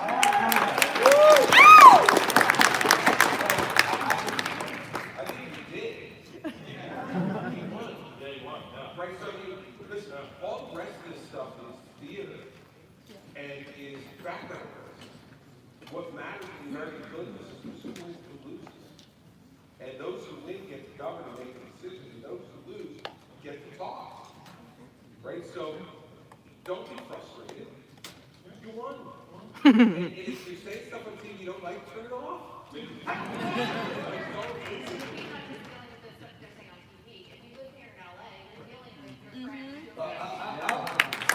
Afterwards, we'll always be connected with some of the folks in the LGBT community who are huge Trump supporters. Awesome. Working with the president. I'm curious, this was an interesting thing. I thought that the 2016 election signaled, in a way, the possible end of certain aspects of the culture war. Right? That, like, finally, at least had both parties who say, all right, we're here on gay rights. Now, it hasn't proven the same on issues of Islam or issues of immigration, whatever. But it does feel like, at least in that, there was a real moment of reckoning. It was sort of taken off the table. Gentleman that asked the question. Oh, Hillary for president. Hi everyone, my name is Jesse Alvarez. I grew up as a Christian missionary kid overseas in Lima, Peru, in South America. I lived there from birth to age 19. I did a gap year in Paris, France, then at a Latin American church. And now I'm now currently in law school at the University of San Diego. But my question is right now we have over 41 million Spanish speakers in the United States, over 15 million just in California. And I see such an appalling absence of mainstream media in Spanish that's conservative. There's almost nothing. And I've tried writing into Daily Wire, to Breitbart, to Fox, always pitching the idea, hey, I've worked in professional translating before, I'm a conservative, I'm in grad school, can I, contribute in translating articles, translating podcasts, something?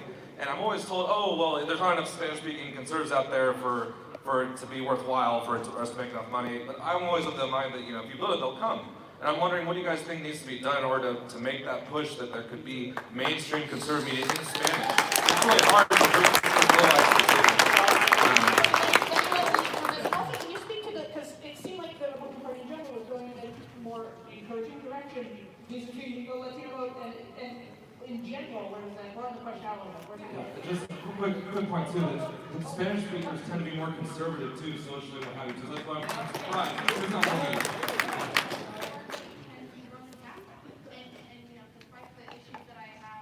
Yeah, totally. I agree.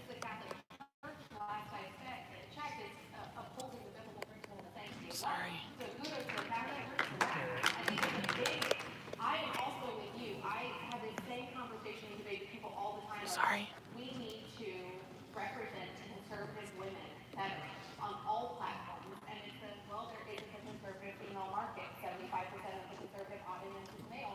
And I'm very much of the, if we build it, they will come too. Woot woot. Keep doing what you're doing. Keep fighting. Keep tweeting. Keep writing. Good. Yeah, I don't have the golden answer. I mean, my girlfriend Kristen Anderson is a Republican pollster that does a lot of coverage. Wrote about this millennial vote. Wrote about how millennial women are wary of Trump. Even posts the Kavanaugh thing. And I think that it is a concern for the Republican Party that there's this low-hanging fruit that they just seem to be avoiding. I mean, if you're not going after it, why are you fighting from it? And I think that it's something that needs to be dealt with for sure. Great point. Yes. Okay. So, going off of that, in what ways has Trump helped millennial women, would you say? Anybody? What is Trump?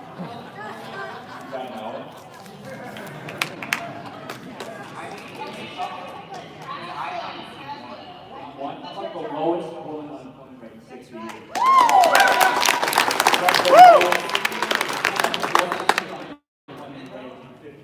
How about the average mother now can deduct an additional $2,500 in child tax care credit under the We're going to try to get in as many questions as you can. Don't argue with it. I would also add that the stripes. I missed that. Sorry, go ahead. The strides that we've made with fixing the horrific Iran deal, yes. The strides that we are making, although there's much more that needs to be done with the abomination that is North Korea and the regime there, the evil regime there. But national security is something that I pay attention to. And crime is something as a mother that sends 3 girls to school that I pay attention to. So I would add that in addition to everything that Charlie brought up. This gentleman over here. Thank you. My name is John Moore. Thank you so much for coming, by the way. My question is to you. In your opinion, I'm a big fan of the wall. What do you think that? Who you? Which you? Me, personally, I'm a big fan of the wall. Sorry. What do you think you might go up? I've seen prototypes on YouTube and stuff. What do you think it might go up if it will go up? The wall. Yeah, Charlie Kirk. Charlie Kirk, what do we see in a wall?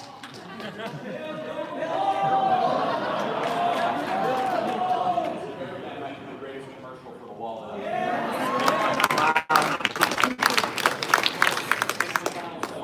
Funding by December. I mean, again, to Governor Christie's point, you start working with the Senate, you might actually get what you're asking for. With a $4.4 trillion budget, I can't understand why they can't find $10 billion for a wall that is a national security and a domestic security issue. And one about sovereignty, the rule of law, to stop the flow of child sex traffickers, MS-13 members, guns, and drugs in our country.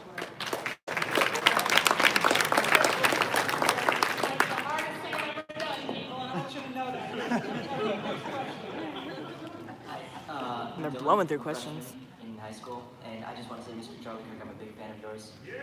Aw. Yes, I do.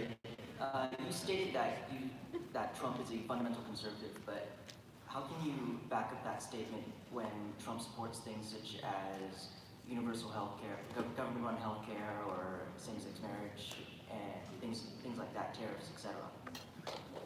If I misspoke, I'll correct it. I said he's governing as a conservative, that policy objectives of the conservative community are being accomplished. I would actually agree, he's not a document. But I will say that he's the first president in American history that is actually indifferent or at least pro-gay marriage for Americans. I don't think it's a conservative liberal issue anymore. I think that's settled law, and I actually have taken so much heat in the conservative community for having that position. You might actually like to hear that. Who knows? Maybe not for all the times I'm throwing up on my The second thing is instincts because of the previous administration, your government stuff is so out of whack with what we consider to be traditional, even capitalist, free market policy. His instincts to deregulate the economy, to lower taxes, and to rein in some of the government overreach tends to be conservative because he's presented with the facts and the ideas that any businessman when put forth that these problems would govern in a more conservative capacity. But I don't think he's a doctrinaire conservative. I think that's okay because George W. Bush was a doctrinaire conservative who governed like a liberal. So I'd rather have someone who's pragmatic that does the right thing than be someone like George W. Bush who everyone said he's so wonderfully conservative. And we got Medicare Part D, a horrific war in the Middle East. We borrowed $8 trillion. We had no child left behind, which was supposed to be this great bipartisan deal that ended up screwing up public education as we know it. Every single federal director who George W. Bush, he was a doctrinaire conservative that ruled like a Democrat. Hi, I'm Michael Wong. I'm a policy editor for Louis Daily. So I think the Trump-Russia collusion is a complete nonsense, fabricated.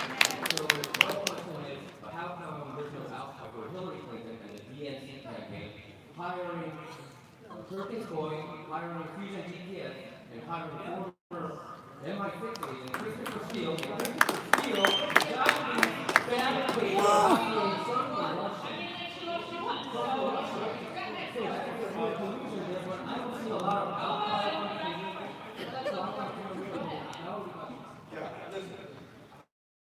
I think this is a symptom, what you're talking about, is a symptom of the fact that we've had a Justice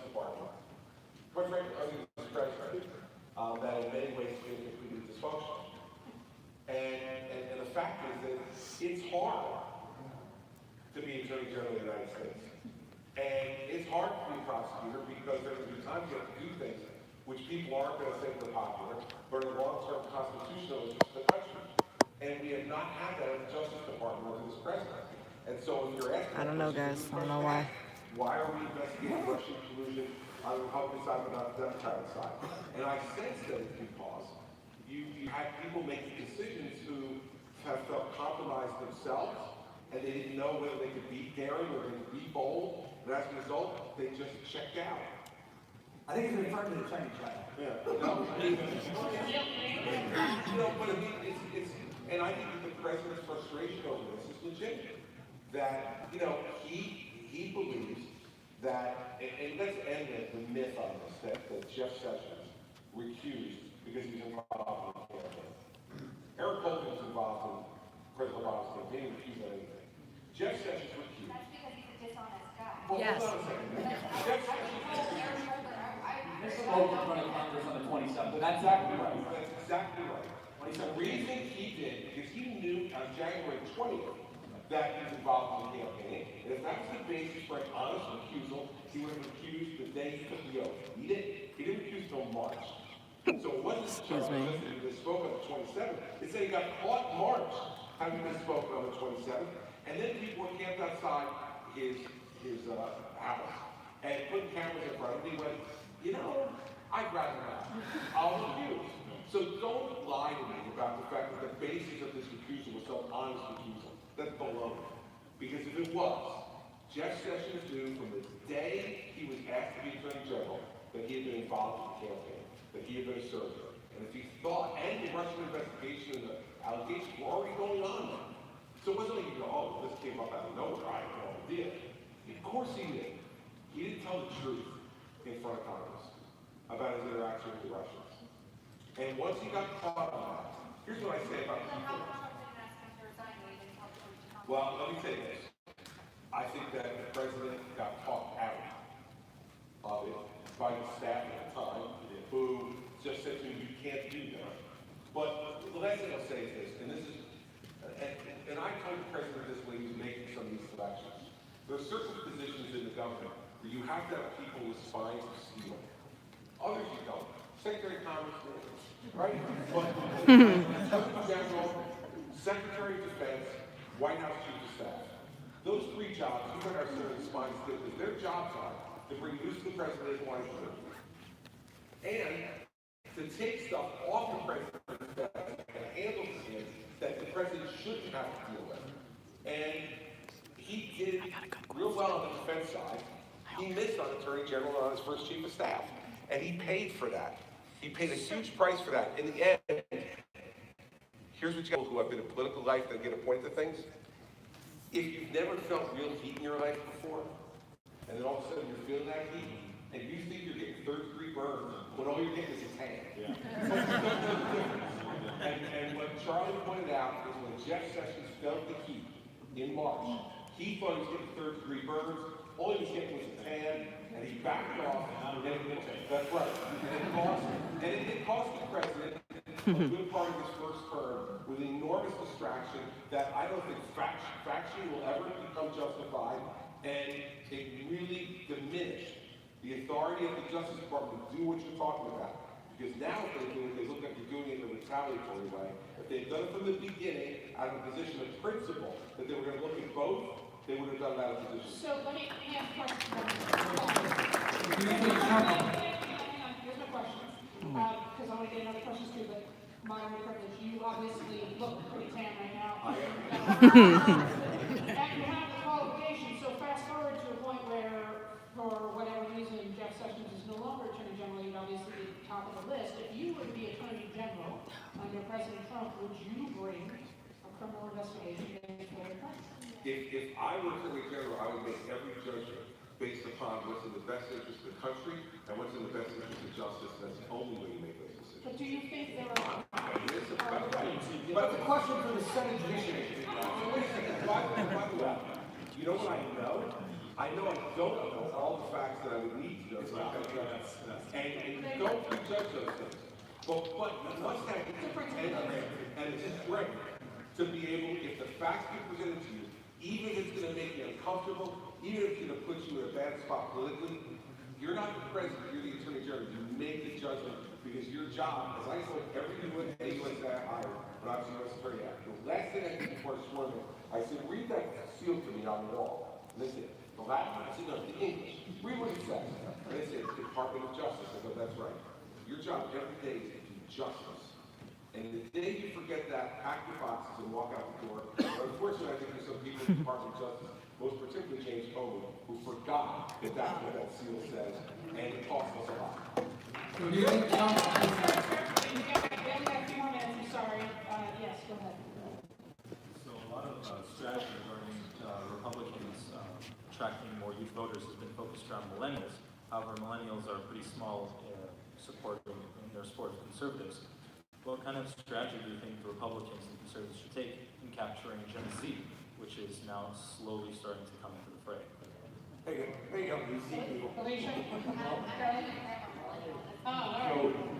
the data actually shows that Generation Z is on pace to be significantly more conservative than the millennial generation. And that's very good. There's a lot of different reasons for it. There is some disagreement, but the pendulum theory is the most, I think, most people agree, that's the consensus, that millennials have gone significantly to the left, therefore the next generation tends to correct that to some degree, just like the youth generation for millennials is a little more center-right. But I will say this, we have to recognize that it's been both political parties that have screwed our generation over. And despite myself being a Trump supporter and being a conservative, I think the Republican Party loses when we think that we have the perfect or last 20, 30 years, while Washington, D.C. gets significantly richer, stronger, more out of touch with middle America. I think our generation was attracted to Bernie Sanders because he was so authentic in his approach and quite honestly, put blame on both sides of the aisle. The solutions were completely and totally wrong and horrific. However, there was some truth to what he was saying, that there was a growing political class that was growing out of touch with mainstream America. I think the number one issue that our generation has to tackle is a ruling class, what I like to call them, that has zero accountability to our generation. They think they can spend money that is ours, they can decrease freedom that is ours, with zero recourse and zero responsibility from us whatsoever. And so that's the sort of message that is traditionally more libertarian than conservative. The final thing I'll say is this: a civil libertarian, center-right conservative economic message, I think, can win our generation over completely and totally, more so than a cultural Marxist leftist perspective where they want time to speak.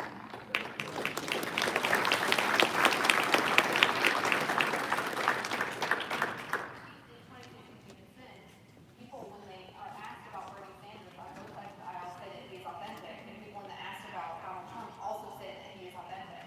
And they're both kind of interesting characters in that way because they're representing different sides of the aisle. And I think that I am entertained by watching Sally's party at this point, and I'm also kind of entertained at watching ours because there is this dialogue and sometimes division and debate in both parties about what is the future. And I think that the Republican Party specifically needs to be very honest with itself. And sometimes our problem is thinking election to election. And I think that we need to be thinking generation to generation. Great point. All right, so we're going to take one more question, then I'm going to get some quick closing comments because we're almost out of time. Sorry, Damn it. folks. Go ahead. You, sir, in the MAGA hat. It's hard to distinguish. They're all the Just missed it. Well, I'm a Oh, wow. conservative millennial, born and raised He here kinda in cut the me. state of No. California. And you were saying how All right, let's go to the Ann Culture panel then. On a nationwide level, I can agree with that. However, here in the state of California, the Republican Party is, I don't think It's all right. doing very well. if They not kind of at all, answered just falling where I apart. was going, so it's okay. Yeah. And we weren't, the Republican Party didn't even nominate a senator for the Senate. Now we have Democrats running for Senate in the California. Because we have the top. I'll tell you when we Yeah, get yeah, outside. I know why. But getting to my question, what I would like to know is what can we do here in California to strengthen the Republican Party?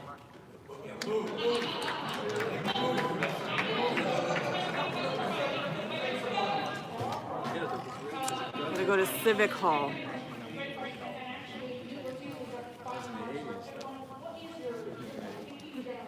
not just the next 2 years or 2 months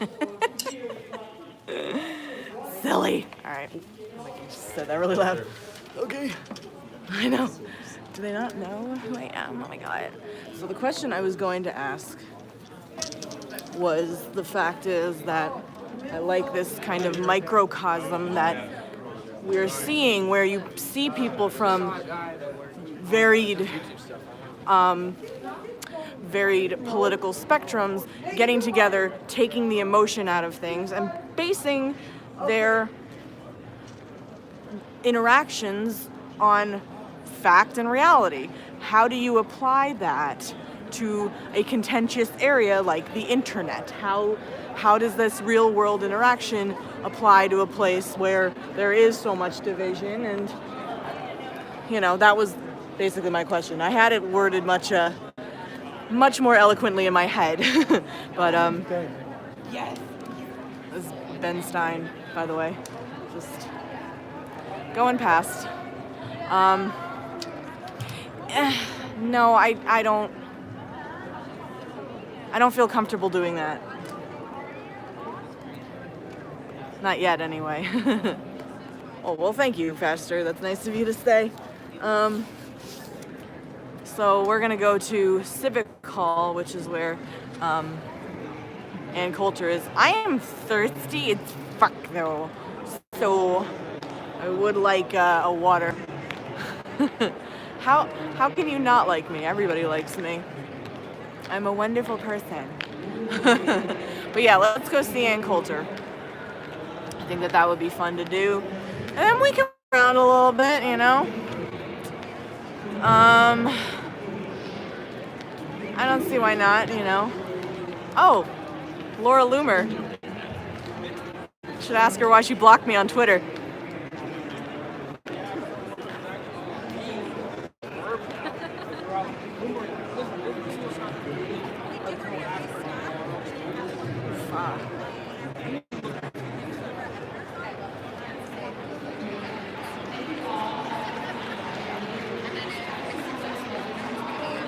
V, you already made that joke.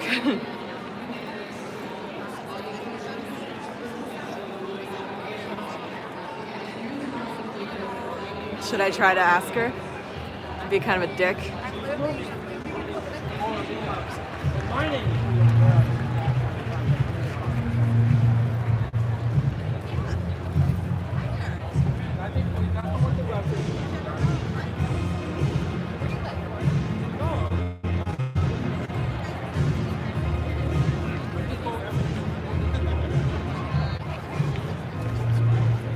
I want to interrupt.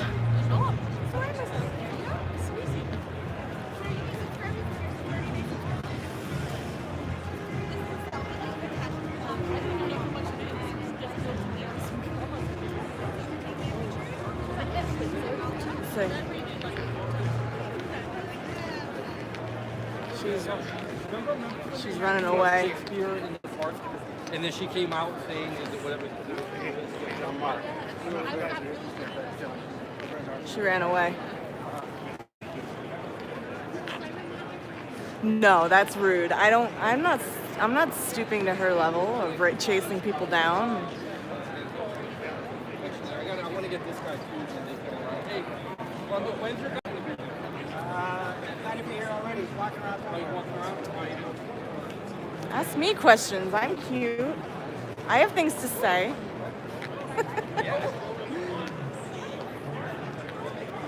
I don't know where she went. Oh, there she is.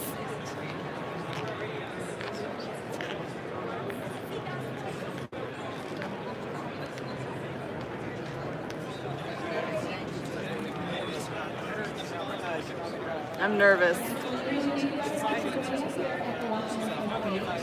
It's a truthful statement.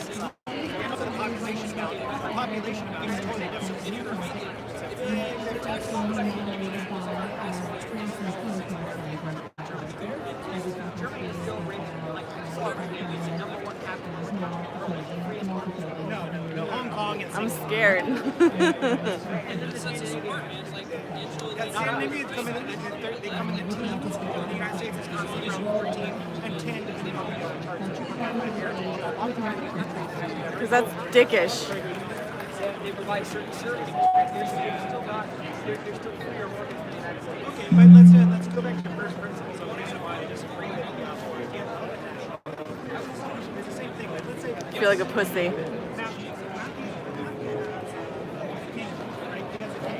It's nerve-wracking. Now she took off. If I run into her again, we'll see. I'm not gonna go chasing people. Let's just pray for a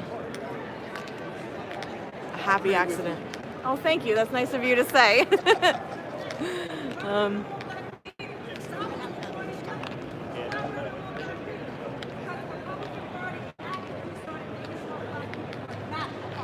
So you never hear Republicans talk about it. They never bring up that part of their history. So they're not even so proud that, oh, well, you know, black people, black Republicans are the stress of the movement. No, indeed, because of stress. Some trying to make us proud of being something, we were begging for something, and we just want more scraps on the table. That's not what happened. We have a political party that we built. The Republican Party was built by us, only to have those same people turn around and kick us the heck out. So if we're going to be telling the story about how this happened, then we need to tell the entire story about how this happened. And that's why they can go and they can talk about how what the suicides in the 60s and how all of that happened. Because Republicans are too damn scared to actually admit that they did this hard to the black community and drove us away. And if that conversation doesn't get to be had, then nothing else about the history of this country makes sense. Because everything else makes us look like makes us look like we were beggars. And at that time, we had Black Wall Street. We were economic powerhouses. We were the 1%. That's why they burned down Tulsa. Because we were the ones with the money and the poor white Southerners didn't have it.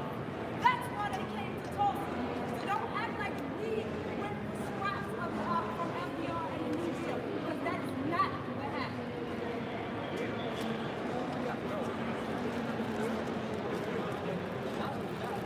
The mic isn't on. Yep. Alex. All right.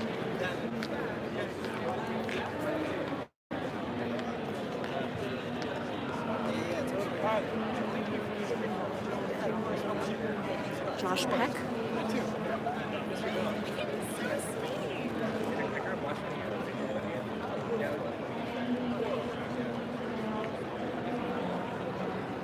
Right?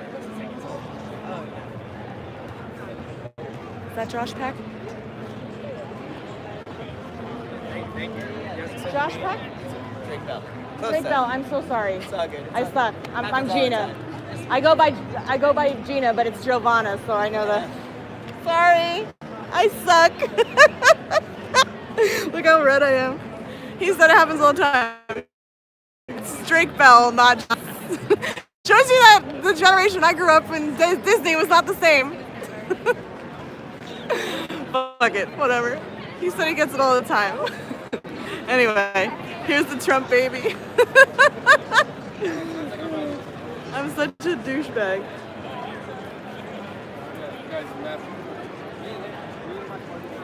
I know, I'm all red now. I knew it, like I saw him on Tumblr, like. Anyway, let's go to Civic Hall. Oh my god, I'm such a zoomer. Anyway, we're keeping going here. Oh my gosh, Ryan, hello, nice to see you. No, we're in it for the long haul, so do not worry. I mean, here's the thing, like I feel better about, like, you know, talking to people, but it's one thing to, like, have conversations with people. It's another thing to basically bum rush someone and gotcha journalism them, which is what she does, you know, which is what Laura Loomer does, and it's something. So, you know, I don't want to be that person who does that. All right, where is that where? I don't know where anything is. So let's just, let's find our way to where Ann Coulter's panel is. And do that. Staring at me. Why is everyone staring at me? If I see him again, I'm gonna say, "Hey, Drake Bell, what's up?" Such a douchebag. Oh my god. Oh my god. Oh my god. I don't know where I'm going. I'm literally just walking in.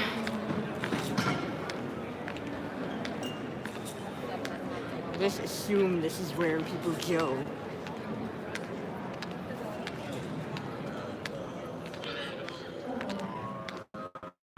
Yeah.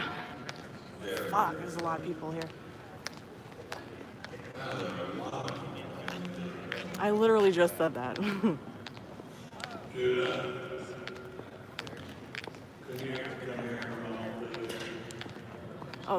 That's where Ben Stein was going.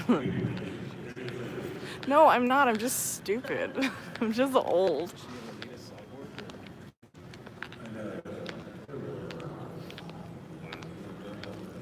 I know. Well, there's a lot of people here. It's a big ass room. But like, look at all those people over there.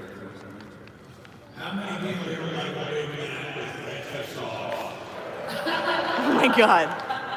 I would.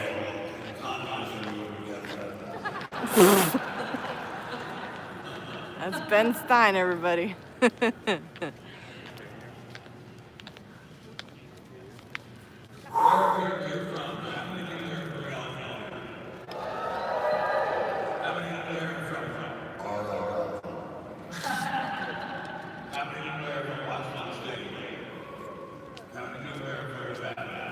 Say New York City.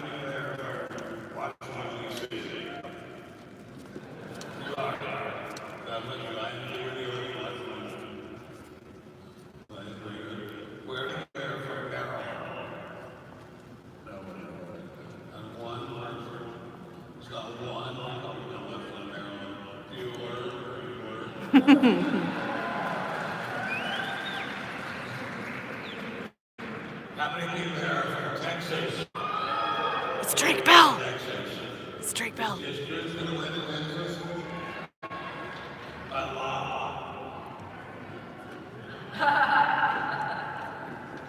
Say New York City.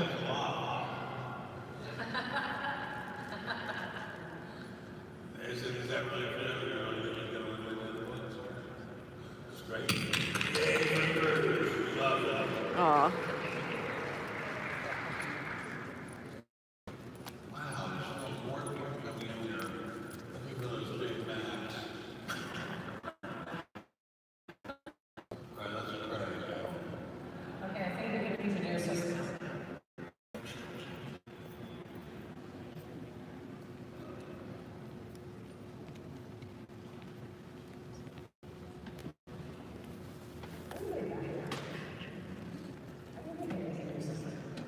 Nah.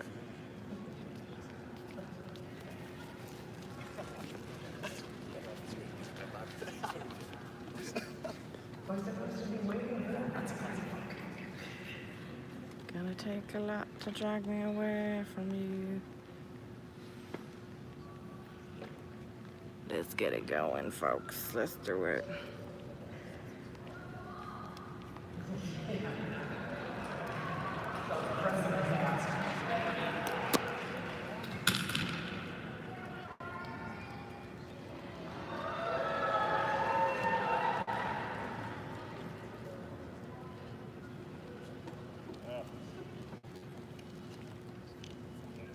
You want me to get closer?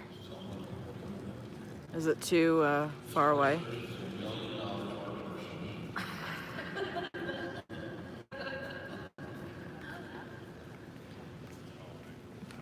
You want me to try to get closer? What? I mean, I can. It's possible. Not interesting at all until they introduce us. Hey, anybody back Just do it. Do it.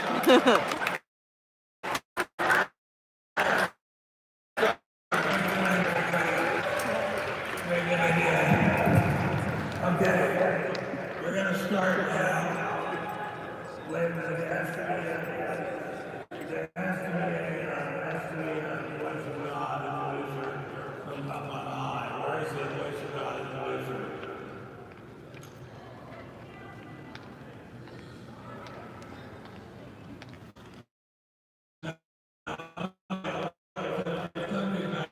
Thank you very much for being here on this lovely Saturday afternoon in glorious Los Angeles, center of the universe, world's wonderful place. We're very pleased to have you here with us today. We hope you can find this at least somewhat interesting. We're going to find it very interesting. I'm Ben Stein. I'm going to be asking questions of Ann, and then you and the audience will be asking questions of Andrew. Ann really needs no introduction. She's an incredibly capable, talented, hardworking writer. She's had so many best-selling books to stand in the capable of America. She's an extremely famous television and radio personality. She speaks all of the languages, all of the languages. She is a genius, John, beautiful and rich. You can't get much better than that. And we're all she's not afraid to speak her mind. And I think we're very lucky to have her with us today. And I, for myself, feel very lucky to be here.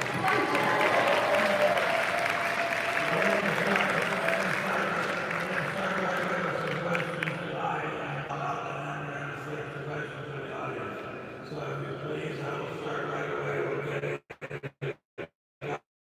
Caravan is coming up from Central America. It's heading rapidly towards our border. It's a lot of people. Some of them apparently pretty queued up and pretty violent, and probably pretty strong. Certainly a lot stronger than I am. And what they're going to say is that the Mexicans are dying. There's a lot of echo in here.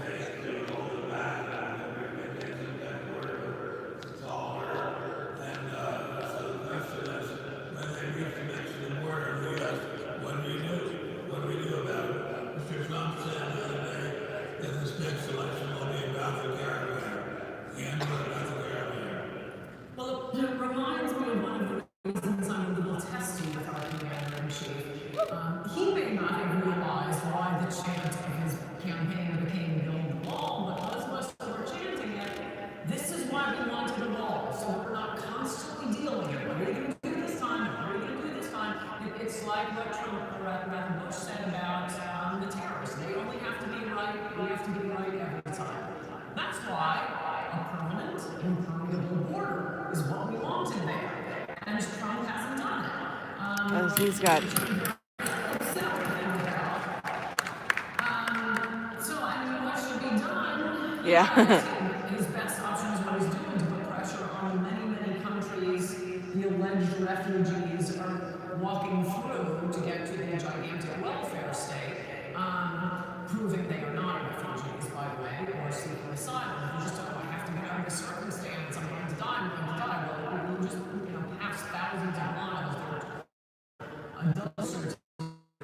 I happen to notice that America does have less generous welfare policies, and you know you're going to get in.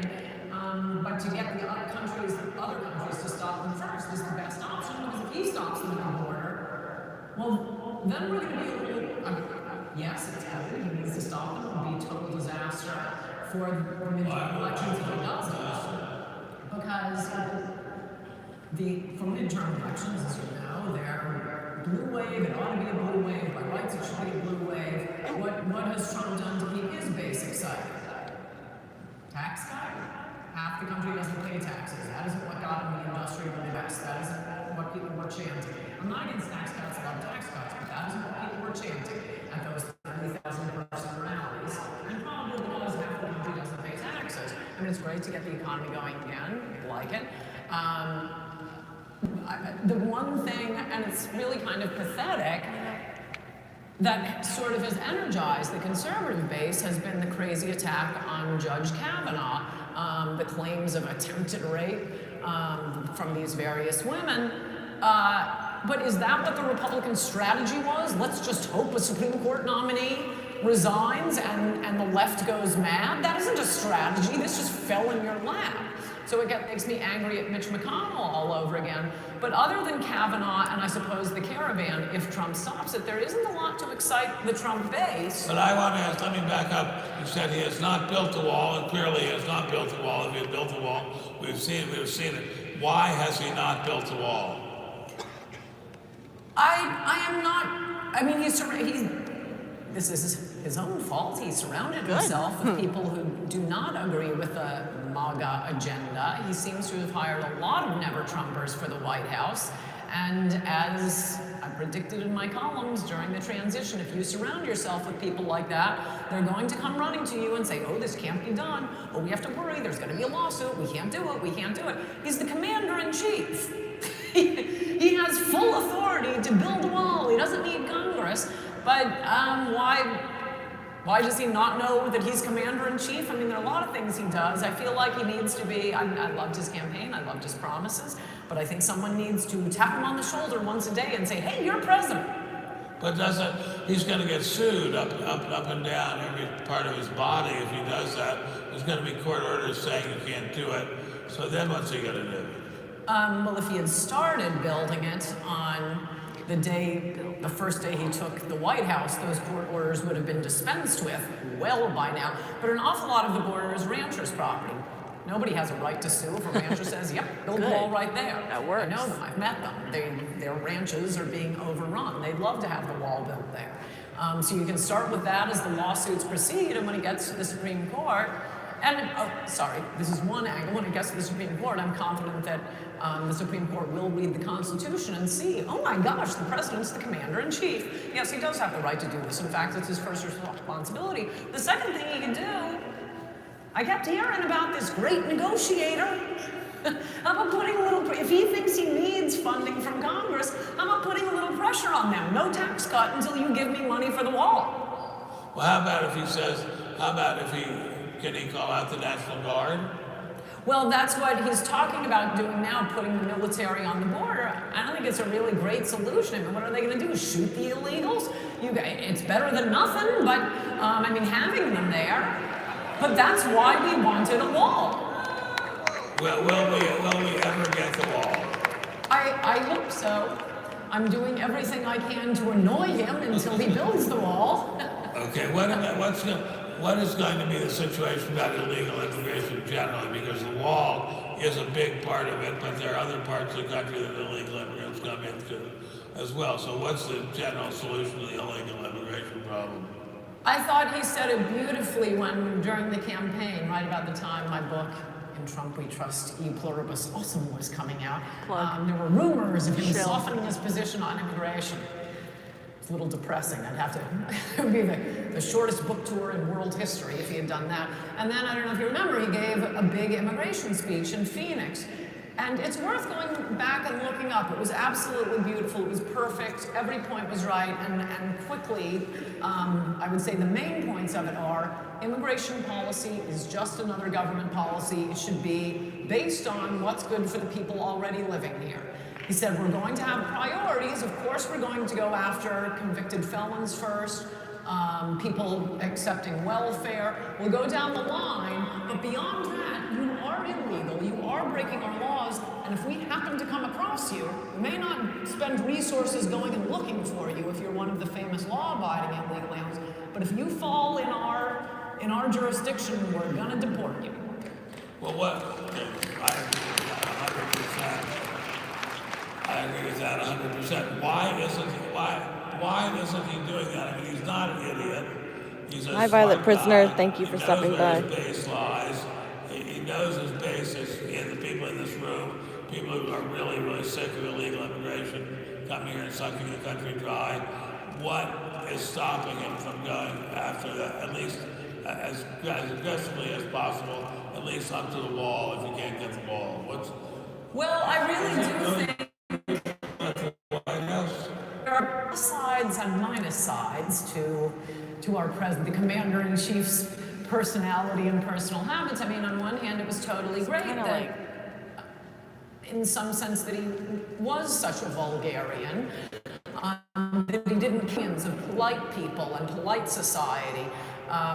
and would say all these incredibly popular things that made him very unpopular with the media.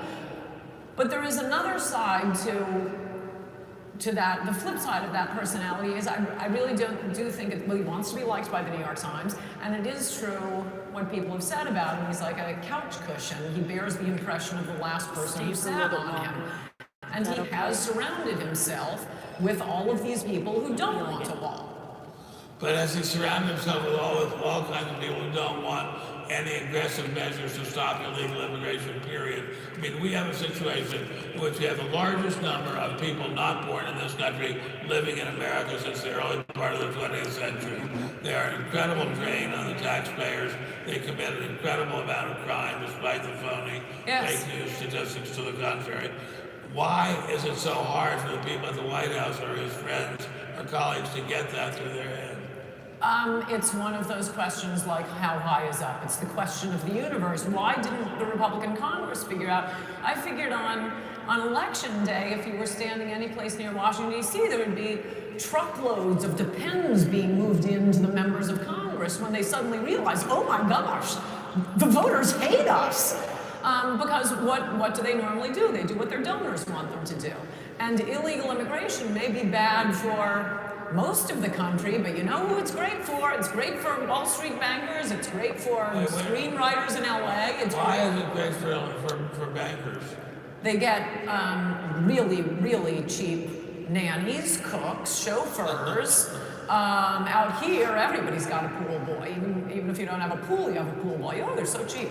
The pools are like glass. So if you're a wealthy person, and those are the ones that are getting into to talk to Democrats and Republicans, they only see the upside of immigration. And it is true that illegal immigrants, many of them, certainly the ones you see, are really hard workers. And of course people have warm feelings toward them. But if that's all you see, and you haven't been to the towns where the hospitals are being bankrupted, and I'm sorry we had to close no more school pageant this year because we had to pay for English as a second language.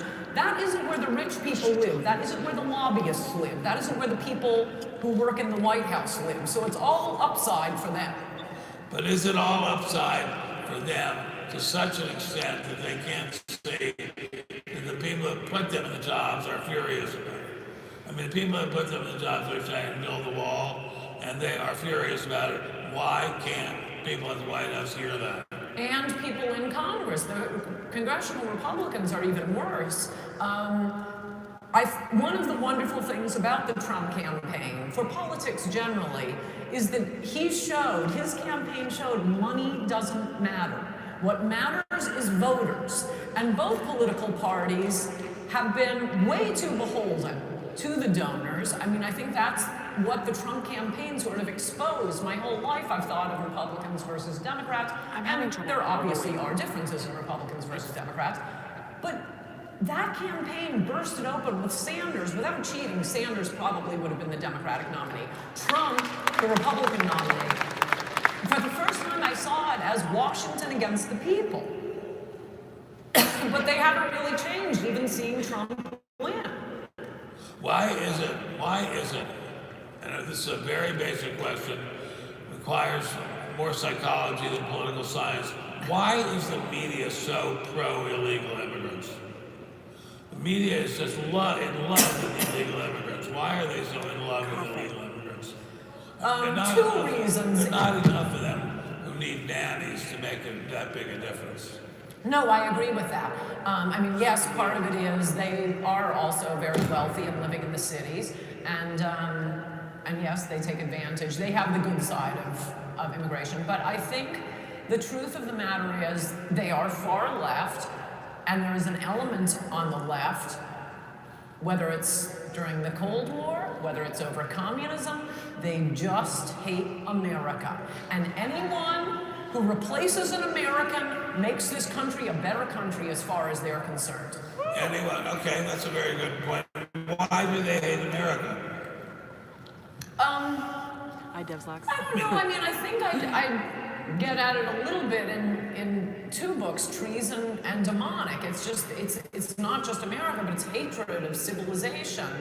Come on in and and wanting enjoy. chaos And I mean, you've seen it starting with the French Revolution, Pol Pot, Soviet Russia. They'll climb on top of the chaos and the wreckage, and they think they'll be the rulers. They ought to look at, I want to hear they ought to one look at the French crowd Revolution question, because and then all of the leaders of the French Revolution. I don't know where this is all going. Like in our country, just because you're leading an unruly mob doesn't mean you're going to stay the leader. Look at Pol Pot. The first thing they do, the Khmer Rouge does, it's always my favorite part of a communist revolution where they round up everybody with glasses and kill them. Yeah, I remember that with The intellectuals don't do too well. Yeah, exactly. Trump is famous for saying, why are we, pardon the crudeness of my speech, for saying, well, he's famous for many things, but he's saying, among the many other things, he's saying, why do we get so many immigrants from these shithole countries? Why are we getting more immigrants from Norway? Why are we getting so many immigrants from these, as he says, shithole countries? Is it just because they're the poor? It was by specific design. It flipped with the 1965 Immigration Act. Now, simultaneously with the 1965 Immigration Act, we get the beginnings of the welfare state. We get the Great Society program. So for the first 200 years, America could be kind of open borders libertarian, sure. Anybody can come, and it's sink or swim if you can't make it, which is why it's an interesting fact that most people don't know. Before the 1970 immigrants, about 30 to 40% of immigrants went home. They couldn't make it.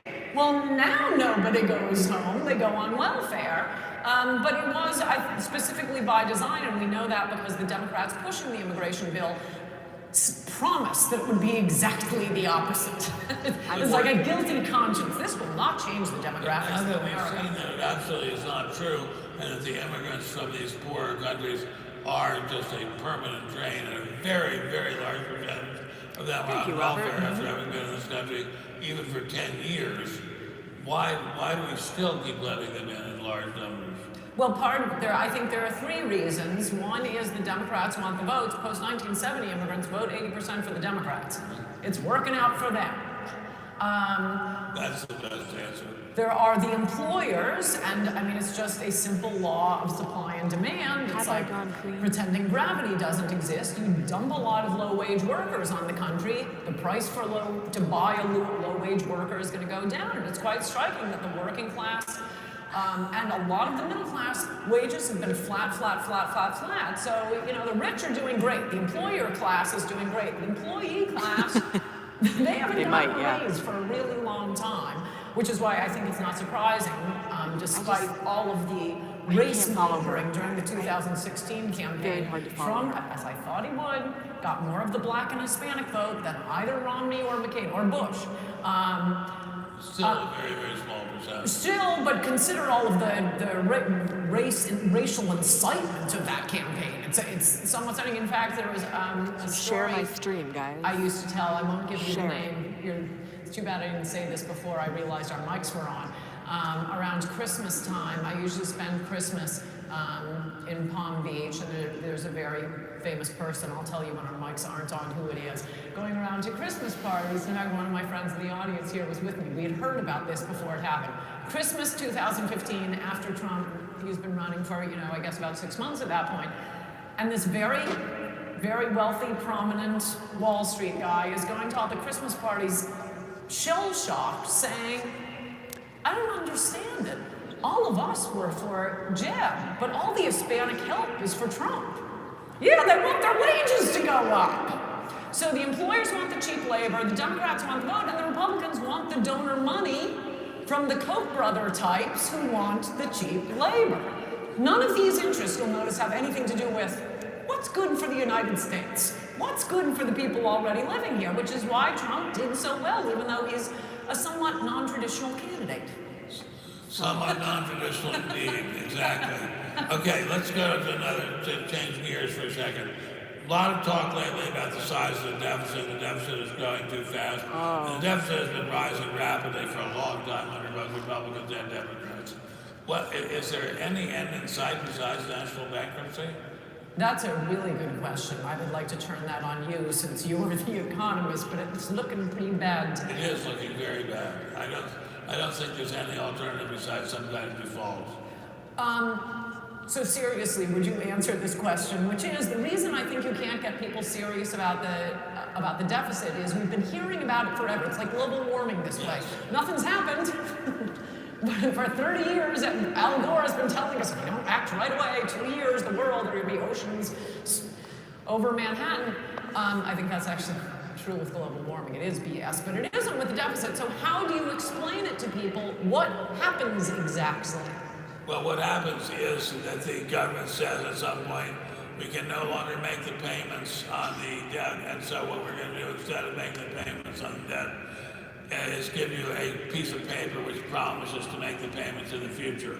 So we'll pay you a still more debt. That would be given to China, for example. Well, the Chinese are too smart to take that. They'll sell their bonds back to the Federal Reserve. But Mr. Trump said to his cabinet, surely each of you can find a nickel to take out of your budgets.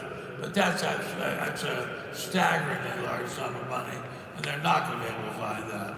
So is the alternative to raise taxes? I mean, it does seem as if that's really the only. Well, I was thinking of having my own game show where you could ask me any question and I could turn it into an immigration point in 30 seconds. Okay. Well, as you were mentioning, look, there's a lot of government resources going to pay for the people we brought in. This is why people like Paul Ryan and my own party and Chris Christie, whom I think is here. You know, it's one thing to say we have to tighten our belts and, sorry, we know you've been paying in all this time, but you're not going to get your Medicare, you're not going to get your Social Security. But not when you're simultaneously bringing in millions of people every year, the majority of whom will be sucking up Social Security and Medicaid dollars. So that's a big part of the solution right there. It's a middle-sized part of the solution. It's not a big part, it's a middle-sized part of the solution. But I also think that, something else I'm disappointed in the Emperor God with, one of the big parts of his campaign was to end the carried interest deduction on hedge fund managers. Nobody else would do that. And in fact, when he said it in one of the debates, John Kasich jumped in and said something about, we want to discourage investors. We don't want to discourage investment. Please donate to me, Wall Street. Please, please, please donate to me. No, Trump ran on, and you always hear Warren Buffett saying, it's so outrageous that I pay a lower rate than my secretary. I agree that's outrageous. And Trump was the only candidate from either party who ever said he was going to end it, and I understand he only half-ended it. Yeah, he didn't do it at all, actually. He didn't do it at all. Let me ask you a question, continuing along this vein. We have huge deficits, and we have an incredibly strong economy, just unbelievably strong. What part do you think Trump had in making the economy so strong? That is, it is clearly strong. Was it just a continuation of the rebound coming from the Obama years, or was there something that Trump did that's causing the rebound, that's causing a very, very, very, very, very strong rebound in the economy? Yes. I think it was more cutting regulations than cutting taxes. I mean, you talk to businessmen, do more than I do, but I ask a lot of these guys, come on, tax cuts is really that? They say, yes, the corporate tax made a huge difference. They can hire more. They have so much more money. But a lot of it is the time that's wasted on these pointless regulations. And they have been cutting, and they know they're not going to turn around next week and have it get worse. So they are hiring a lot. I think he could do a lot more by cutting off the flow of low-wage workers. I wouldn't mind, and also taxing Wall Street a lot more. Well, that's not good. That would be. I know, but it would be fun. Well, it'd be fun for you. Anyway, so why in the current situation where we have such a strong economy and are running these huge deficits, why don't we have more inflation?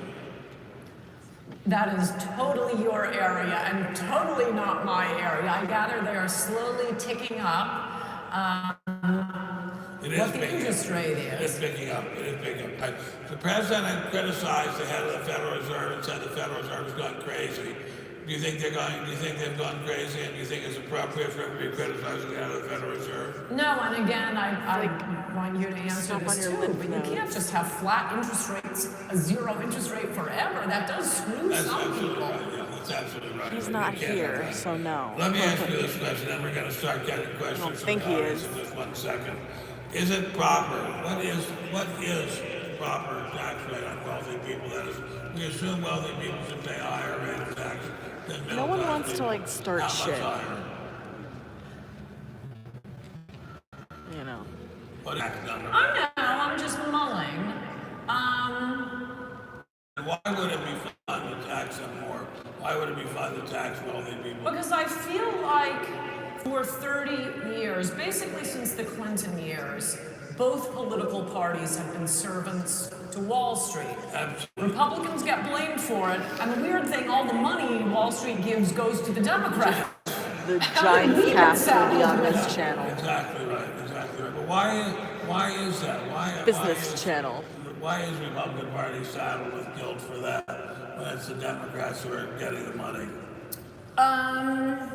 Part of it is that they have a lot of control of the media, and part of it is that a lot of Republicans are stupid and they're perfectly happy to allow that image to exist on. So they're gonna start with they're gonna start. Gordon Gekko type. Of course, he has to be. I want to hear some questions. The Wall Street crowd, they're exactly the same as the Hollywood crowd. In fact, they're mostly cousins. They're in the Hamptons. They're vacationing in the same place. They have the same amount of money coming in. Not really. No, they're all liberals, the Wall Street crowd. They've given up. I'll explain when we get outside, like what I'm Trump got feeling. nothing from Wall Street. It was like 90% for Hillary, and the other 10% may have gone to the Green candidate, may have gone to none of it went to Trump. So I don't know why he hasn't gone after them a little harder, and it is payback because this idea, the pushing the globalization, that helps, much like illegal immigration. It helps the globalists, it helps the people putting the agreements together, but it sure hasn't been helping your average steel worker in America or manufacturing, car makers, and I just think that what was so great about Trump, and I'm not a steel worker, I'm not a union plant bookkeeper, but I care about my fellow Americans. And what was so great about Trump is finally you can say, no, I want you to do something for the working class for once. Okay, that's good. That's part one. Now we're gonna thank you, and now we're gonna go. Sir, you've been standing there patiently. Would you like to ask a question, sir? Yes, please. Thank you for answering my question, Ann. This is for you. A few days ago, you stated on Good Day LA, referring to Politicon, quote, "They are having trouble getting a liberal of any substance to debate me." How do you respond to Kyle Kulinski, who states he has email correspondence back he chose not to set up with him, and that Politicon schedules needed to be changed because of it? The question answers itself. Obviously, I am saying that this guy, whose name I can't even remember, and you just said it, is not a liberal of substance. You guys may be friends with him. You may like him. No one's ever heard of him. Okay, go into the next question. You're friends with this guy for the third no name they want to go to debate in a row. You don't have to have 13 New York Times bestsellers, but a couple would be nice. Thank you, madam. First, I want to thank you for coming to our amazing liberal bubble, even though you deflected that question. I am so curious on why you continuously talk about the welfare state when there are more white Americans on welfare than any type of person in the United States. As a cancer survivor, I myself had to go on welfare, and it was horrifyingly embarrassing. But it was there for me because the only way that I survived, I kept my apartment and my car, was through a GoFundMe page. So I'm really tired of you spreading all these fear-mongering lies about... Okay, but your whole premise is wrong. I've never said, oh, only black and brown people are on welfare. I don't know where you got that. You just injected race into this. Yeah, okay, I don't care if 90% of white people are on welfare. I've never said anything.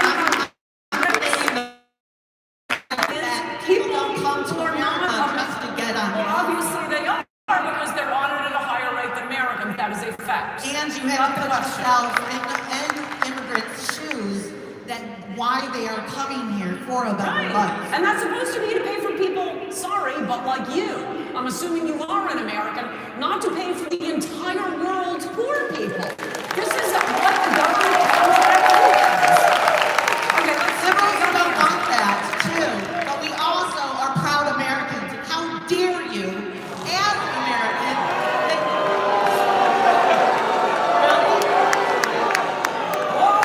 mob mentality. That's all you can do is mob mentality. Blame liberals for not being proud Americans. Walls will not work. Walls will not work. That's why you are helping. Why you're helping. Okay, well, you know, may I make a respectful question? Let's try to keep the questions at a respectful level and not have smear comments directed at him, sir. Right, it is asking anything. And by the way, implicit in that title is there will be a question. Not stand at the mic and give a speech. Ask. And get it straight out. Why is it that a lot of conservatives support a very free market healthcare system while also supporting school vouchers at the same time? So are vouchers appropriate in education and not in healthcare? And why is that? Wait, I'm sorry. The premise of your question is conservatives support a free market in healthcare, but also a free market in education. Why isn't that a contradiction? Why is it that Thank a you lot for of sharing this conservatives stream. would not support Share it vouchers everywhere. in healthcare while at the same time supporting need to know. vouchers in education? They're two entirely different things. I don't know what conservatives you're talking about or what you're talking about. I mean, healthcare has been socialist for 100 years. It's at 60% of it. Probably 70% of it. I mean, you have the VA, you have Medicare, you have Medicaid, you have Social Security disability insurance, you have all the states regulating the insurance companies. So it's not like we've ever really, I don't think anybody really, there's certainly no one alive who has ever experienced anything resembling a free market in health. Yeah, vouchers might work great.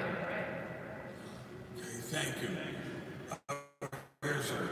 Yeah, it was interesting that you tried to dodge that question about debating Kyle Kalinske. Because you say no one wants to debate you. That is an outright lie.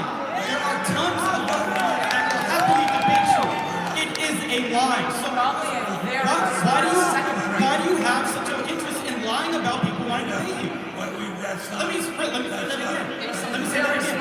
Why are you? I have a question. Why do you feel you have to lie about saying that no one's willing to debate you? They're willing to debate you. You're afraid that you're going to get destroyed. Just like you got destroyed last year.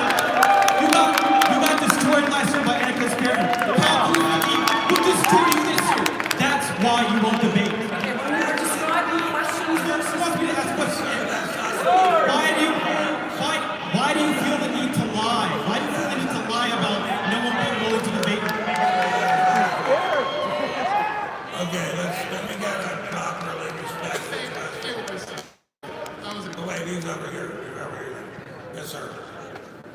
Yes, hi, my name is Sam, and on the topic of immigration, you claim that immigrants coming over and being I'm glad I waited this out too. for corporations is what's hurting America. So, two-part question, I guess. Why not instead go again, after the corporations that are hiring these people instead of the people that are actually, willing to work? I couldn't agree more. I couldn't agree more. And again, it is both political parties. Why wouldn't they do that? Because both political parties are getting money from the employers. I mean, again, that's the simplicity of putting a wall up. You don't have to get Republicans and Democrats to have the Koch brothers yelling at them, or George Soros yelling at the Democrats and Koch brothers yelling at the Republicans. A wall just sits there. Doesn't take any trouble, and it can have some big gold T's on it.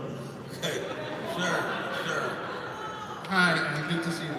So one of the brilliance of democracy is that we don't usually get the significant political violence, deadly violence that we see take place in authoritarian countries when they rebel, because people here feel like it's one man, one vote, and everybody votes matters as much as everybody else's.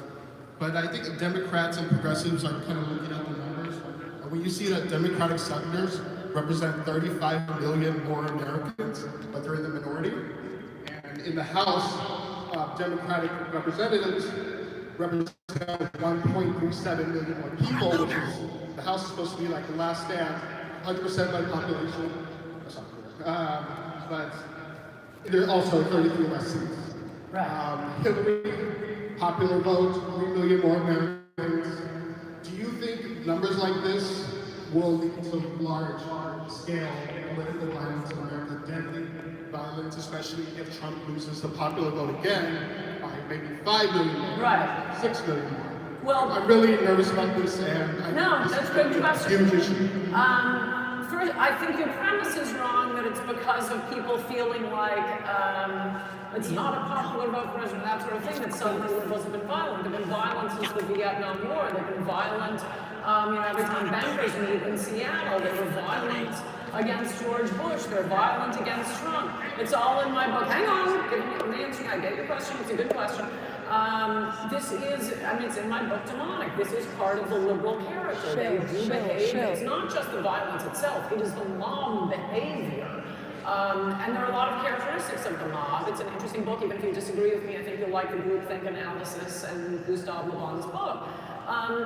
But as for why it is like this, no, we're a republic. There are certain rules to these things. So, for example, the House of Representatives, well, actually, in many of these cases, both the House of Representatives and the popular vote with Trump. Okay, but that's because California has changed quite a bit, changed demographics quite a bit, and because of immigration, because of illegal immigration, you take California out of the equation, and oh no, there aren't more people voting for Democrats for president. Trump did win the popular vote, still talking. I haven't finished the point. He didn't win the popular vote other than California, and frankly, No, I that's don't think Democrats so. cheating through immigration. You should send it. Send it to him. Tell everybody. Not letting conservatives speak, to bring the line down. And then, as for the House of Representatives, whoever's controlling your mic isn't doing a very good job. As for the House of Representatives, look, why is that? Because Democrats tend to live in urban areas. I mean, if you guys want to spread out your votes and move out of the cities, we didn't do that. No, that was a trick, like immigration, bringing in people who are only going to vote for Republicans. It just happens to be. I feel like Democrats being such a live in the troll right cities, now. so they tend to be concentrated My there. troll face. And I guess that's it. So yes, that isn't why Democrats are violent. We are a republic. Perhaps Trump would have won the popular vote if that's what the rules are. You play the rules according to the game. Trump didn't really campaign in California. I think it's that side now. Thanks very much. We all know who you are, but I don't think we know how you got here. Thank you, Robert. And I'm asking that question with real respect. Can you tell a little bit about your journey and how you developed your belief system? Because I think people might find that, I think I'm interested in knowing that. Well, I'll try to give you the Cliff Notes version. Go on. I was raised in Connecticut. I emerged from the womb upset about, I don't know, probably Nixon's wage and price control. Growing up. And luckily, I mean, this is one thing, a broader point that I think is an important point. This is a way I think that left's control of the education system is really letting liberals down. I meet so many young conservatives, you can't not know what the liberal position is on any issues. First from the schools, then it's just overwhelmingly through the TV. We have, ABC, NBC, CBS, CNN, MSNBC, the local news. We have one little station, Fox News, and they're not always that conservative. So conservatives wake up in the morning arguing with their teachers, their professors, the television. It's surrounding us. And I think liberals are being done a disservice. They're not learning how to debate properly and the give and take of it. Anyway, I like to argue, and so that has a lot to do with my upbringing. And then I was a lawyer, that was a waste of time, but luckily we had a felon in the Oval Office, so I wrote high crimes and misdemeanors, and that was at the beginning of my writing career. Let's talk about measurable facts, if we could. For both of you, what are the most important numbers that you think about and that you care about when you think about the future of this country beyond politics? What are they, and what would you like them to become in the future? Well, I would like to see more people get a decent education, and especially not be taught the same Let me tell you about the crap that they're taught now all the time. And I'd like to see more people entering the labor force, and I think Mr. Trump has done a fabulous job at that. But and I would like to see many, many, many, many, many more fathers marry the mothers of their children. Okay, thank you. That's very good. I second that, both of those. And then I guess the only other number I'd add is about 50 million illegal aliens. What? Well, it's described in Adios America, and I won't bore you too much here, but back in 2006, we've been hearing it's 11 million, 11 million, 11 million for 40 years. Very unlikely. So back in 2005, a couple of analysts at Bear Stearns, when it was still around, did a long analysis. They said, this can't be right. No, I'm not going to do Telling it us like 11 while million everybody's talking. for a decade, and that was in 2006. And so they looked at other things. They looked at housing permits drawn, school enrollment, and illegal alien hotspots. Back then, they determined it was 20 million illegals. Then you had these two famous investigative reporters for Vanity Fair and Time Magazine, Bartlett and Steele. They have their own entry in Wikipedia. They spent a year investigating illegal immigration. Back then, in 2006, they said we're getting 3 million a year. There is no way. It is 11 million now. I mean, at the smallest estimates of what both of those figures put together, it's more like 50 or 60 it's rude to illegal interrupt. aliens, and trying to find a parking spot in LA. I think that's right. Thank you very much. That's a very good question. Sir. Hello, thank you. Being an immigrant here in California is kind of weird because going to school, I was taught nothing about America, what it means to be an American. I had to find out about it from a crazy person, about the Constitution and this and that. I don't want to name him, but you know, he made me I have an my own American, style. And why isn't the Democrat Party attacking the immigrant groups? For example, I like to joke and say I was made in Armenia, assembled in America. The Armenian population in California is nearing 2 million, over 1 million voters, and they're single-issue voters. Genocide is the #1 issue. And why aren't we calling Turkey's bluff and getting these votes? We could flip California just by the Armenian vote, but there are Greeks, there are Koreans, all the immigrants are natural allies of the Republicans and vice versa. Almost on every issue, including immigration, my culture and many other immigrant cultures identify with the Republicans, but we're always told and brainwashed that we are Democrats and they're our friends. In fact, that could hurt us. Why isn't the Republican Party doing more? And people like you, I'm sorry, I love you, but others, media figures, doing more to reach out and bring people like me into the fold. Well, part of it is what... Very good question. Very good question. What Ben said about He the keeps education clapping, like, system. into I mean, his I think mic. that's just, it's appalling that you had to learn it from a crazy person and not from our schools. And it reminds me of that wonderful speech I was just mentioning. Technically, I'm a crazy when person. Trump was accused of softening on immigration, he gave the most beautiful speech I think he or anyone has ever given on immigration from Phoenix. And one of the things he said was that we want immigrants to come and to love our country, and we've got to take the time and the effort to assimilate them. The assimilate point was identified by, what's her first name, Traister?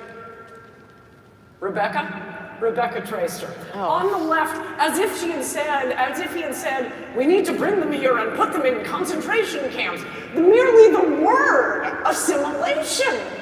No, we have a very successful culture. We should be proud of it. There's a reason people want to come here.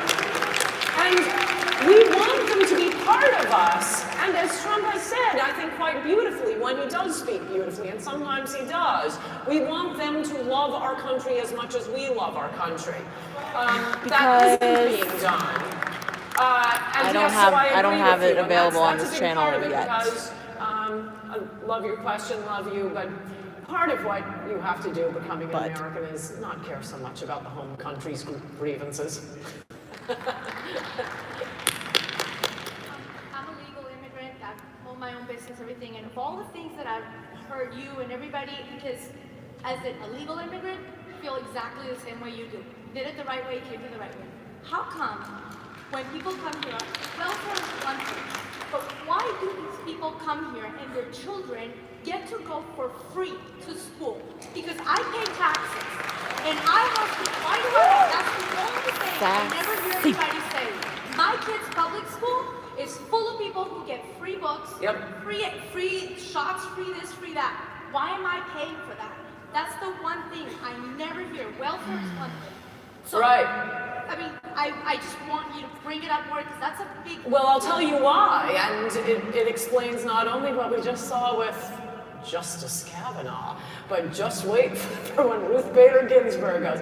When liberals can't persuade their fellow Americans to vote for some policy they want, they run to the Supreme Court, and the Supreme Court looks in the penumbras and emanations and says, oh my gosh, nobody saw it here, but here's a right to abortion. Here's a right to free public school education for illegals. That's Plywood v. Doe. That was where Justice Brennan dropped a footnote and invented anchor babies. There's no precedent. Then, by the way, it was dicta. It wasn't the ruling of the court. No court has ever ruled that if you are born here, you're a citizen. No legislature has ever passed such a law. It's the exact same case, Plywood v. Doe, and this is why the left goes hysterical over the Supreme Court. They lose in democracy. They get 5 justices, sometimes 6 justices, to just give them everything they want that they can't persuade their fellow Americans to vote for. Oh, looks like she wants us to wrap up. Okay, we have to wrap up now. We're being given the order to wrap up. Thank you very, very much for your kind patience. Very much. Thank you very, very much. Thank you. Build the wall. A big round of applause for Ben Stein and Ann Coulter. Thank you all for joining us.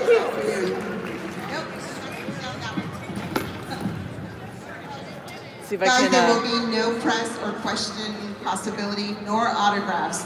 The panelists need to get to nor another autographs. See if I can event. snipe someone. I like being stealthy. All you need is love. All you need is love.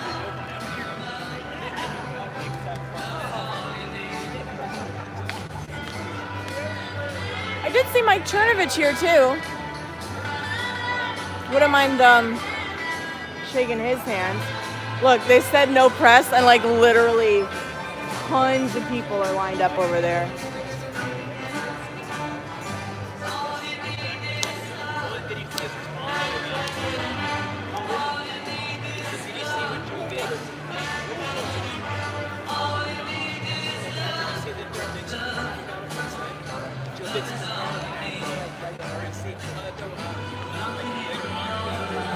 Crazy, lots of like everybody just kind of zoomed up over there. Easy.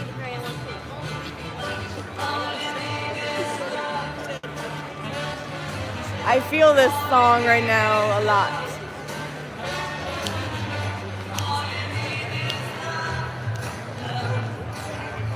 Love is all you need.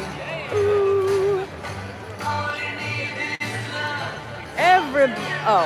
All together now. Everybody.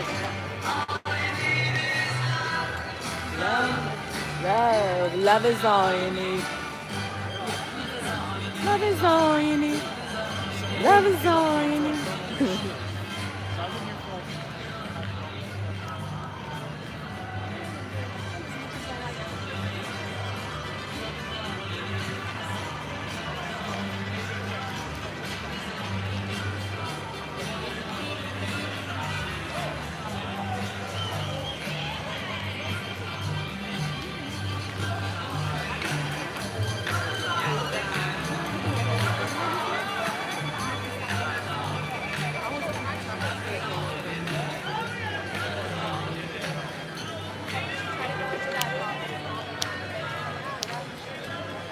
Hey Stonehill, nice to see you.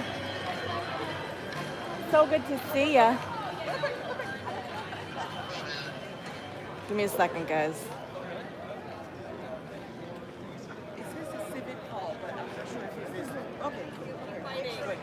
I see a drag queen over there.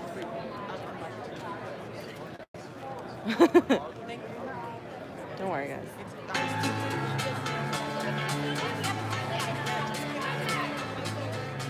Oh, shit. What's next on the agenda? There's a midterm discussion or President Pence, which might be good. So give me a second.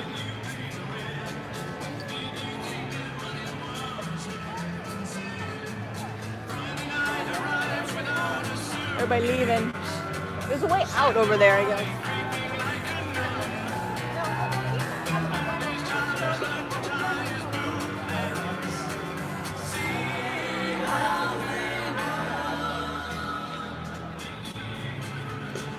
Yeah, that's good. Oh, hi, Pablo. Nice to see you.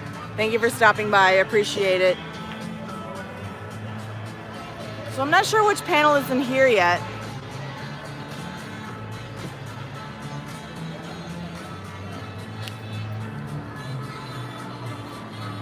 Yeah, see?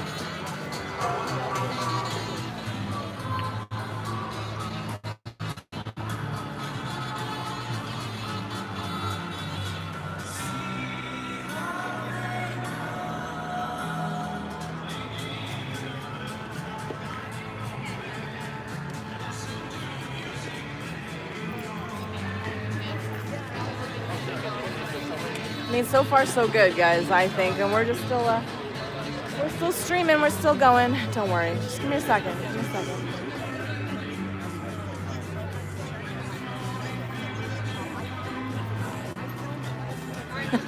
No, we're just standing here.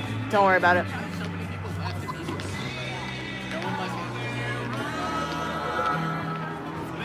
Hey, excuse me, how did they let the selfie stick in? I don't know, I just Because brought they it had in. on the list that you couldn't bring it. Oh, I'm killing my arms right now. Oh, I'm sorry. No, You can probably go get one. Yeah, I know, right? Right.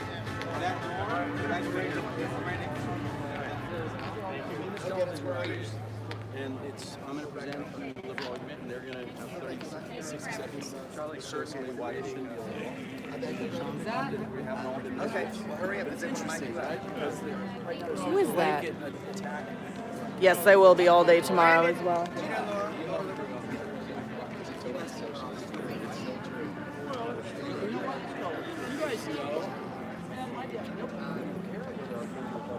Who is that?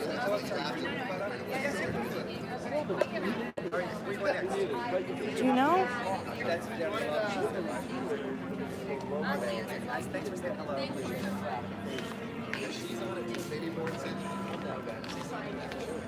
Hi, Laura Loomer, right? Yes. Gina Nunziato, nice to meet you. Hi, nice to meet you. Are you enjoying Politicon right now? Yeah, I'm are live you streaming. live? Oh, Is that okay? All right, yeah, it's nice okay. to see you. I am. I just got here a couple hours ago, and I'm having fun so far. Good. Who are Listening you to, planning on seeing over here? well, I listen to Ann Coulter, and you know, there's a lot of interesting personalities Right? here Yeah. today. Who Good knows? stuff. Someone might get lumered. How do you figure that? I don't know. I'm walking around. You never know. You That's never cool. know who I'm looming. I'm looming Politicon.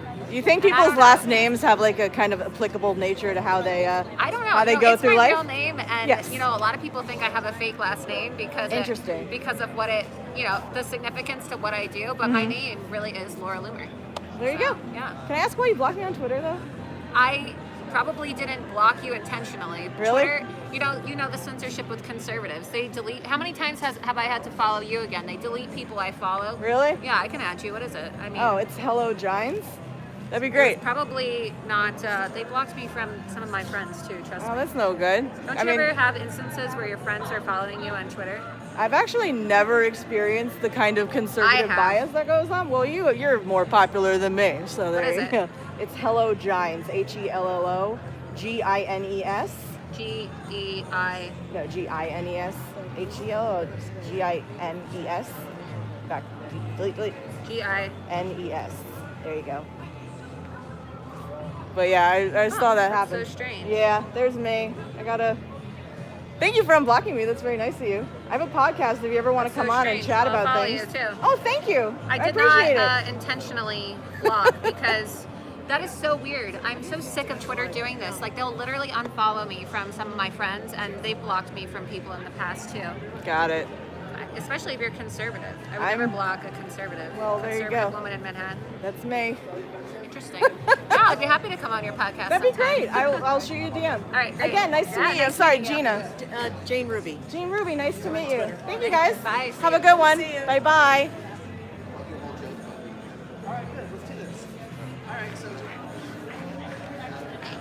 I'm walking the other way now. To make it better. Yeah!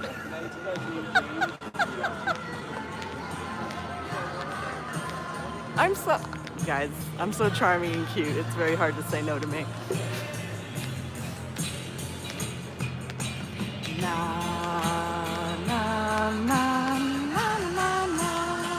Oh wait, I can't go that way. Fuck. No, I'm really like just making the connections and stuff like that. Gotta somehow. I thought I could go out that way.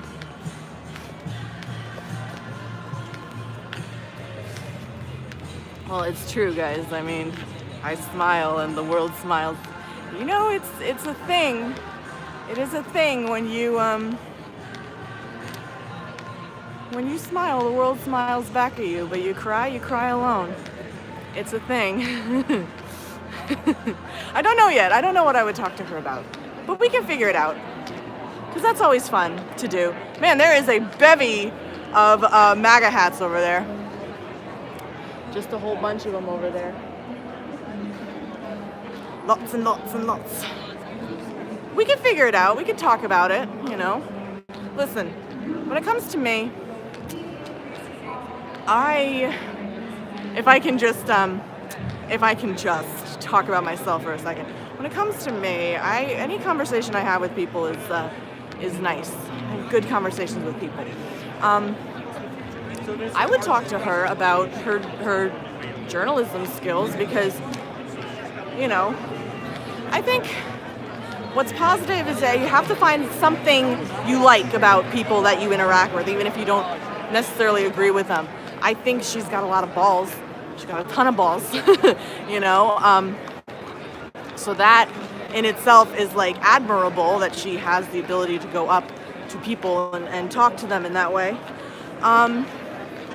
You know, so it would just be about the journalistic, you know, integrity in a way, you know, and do you worry that, you know, things are going to happen and bad things might happen? Because they could, you know. But hey, there you go, making connections all over the damn place. So now I have to just follow up on it. I can't, I know she did. She really fucking did. So, like I said, you have to be able to admire some of the things, even if you don't necessarily agree with everything. Well, all my podcasts are nice. You guys heard the cast I did with Kate. Kate and I largely agree about the political climate anyway, though. But it was still a good discussion and vibrant and robust and all those good things.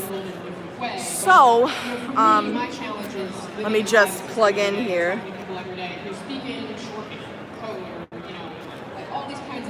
I don't want to hear a bunch of news people talk about how hard it is to news.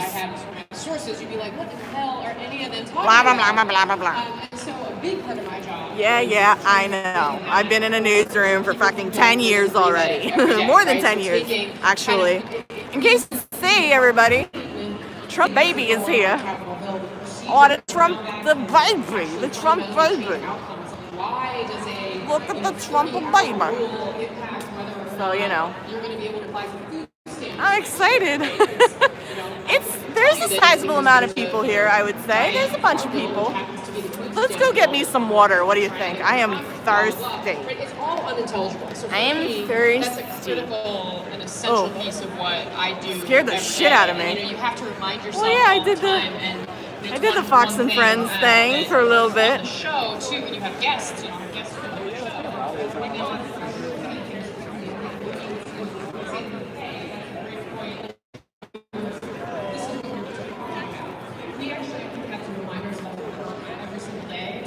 you, no, Madison, we're not talking about that on the stream. Please.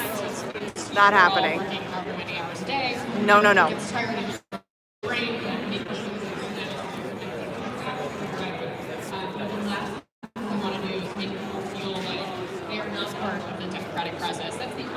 All right, I'm thirsty, so I see my job is let's figure out what's going on in Washington and try let's and get do my some best water. to explain it to all of you. Thankfully, I haven't had to put my hair up yet. Who you want to vote for and who's deserving.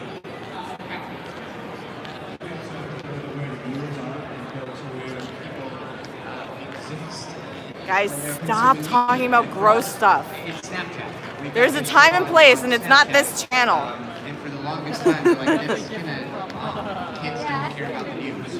Kids don't vote, and kids don't care about the news. And it's one of the most well-performing shows on Snapchat right now. We have 1.7 billion subscribers. Some days we're... That guy was like, oh, nice. Slam dunk diplomacy with Dennis Rodman in 15 minutes, guys. So that's what our next stop will be. What do you think? Oh, I'm so thirsty. My mouth is so dry. Oh my god. My mouth. No, this is the business channel. I'd love to talk with some people, some empathy talk. I know. I'm such a. Who's Dennis? My hair looks so good today, you guys. Oh my god. Oh, yeah, my hair's staying down. Don't worry. Don't fret. Oh, boy. Oh, it smells really good over here, though. Oh.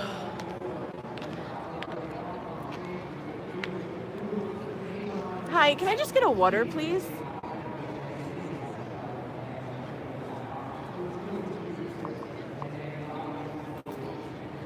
Yes. $4. Okay, hang on a second.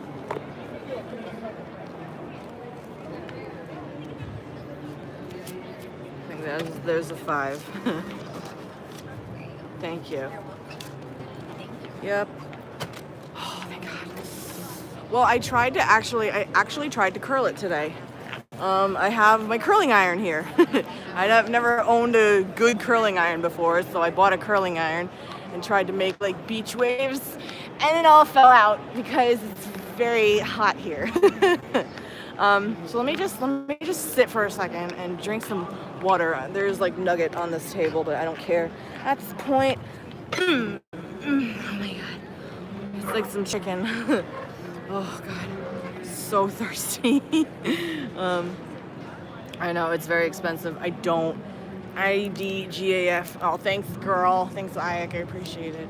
I like my hair.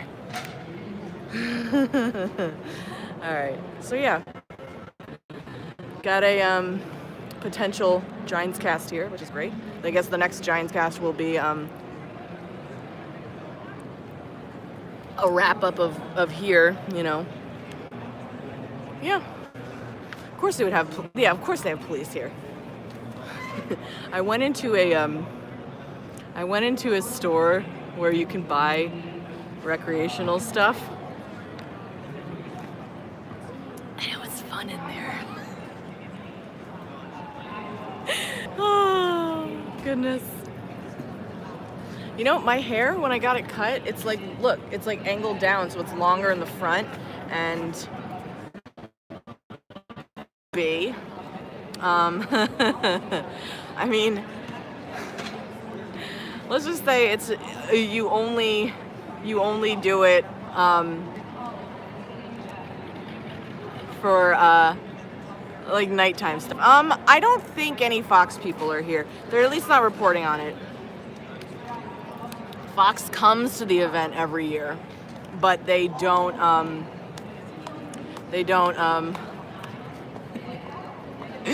Fox comes to the event, but they don't report on it. It's not like MSNBC, who has actual reporters here. Fox at least comes to the event and gets B-roll. So. Oh. See, here's the thing. I'm awkward, where it's like if I like see you and it's like, hey, bro, what's up? And then like if I see you again, I feel stupid. No. I'm representing myself right now. So, you know, I'm solo giants, you know. So let's see where Rodman's panel is. It might be in the same place we were, truthfully. Let me just open this up.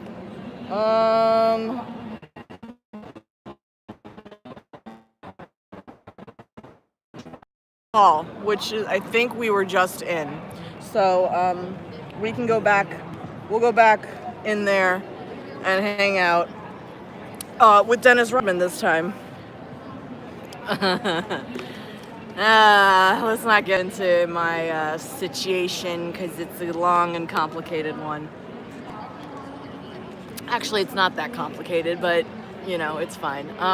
Yeah, so let's go back. I want to see, you know, I definitely want to see Dennis Rodman, and we can, you know, by the time that's over, it'll be 4 o'clock. So then we can mill around a little bit more.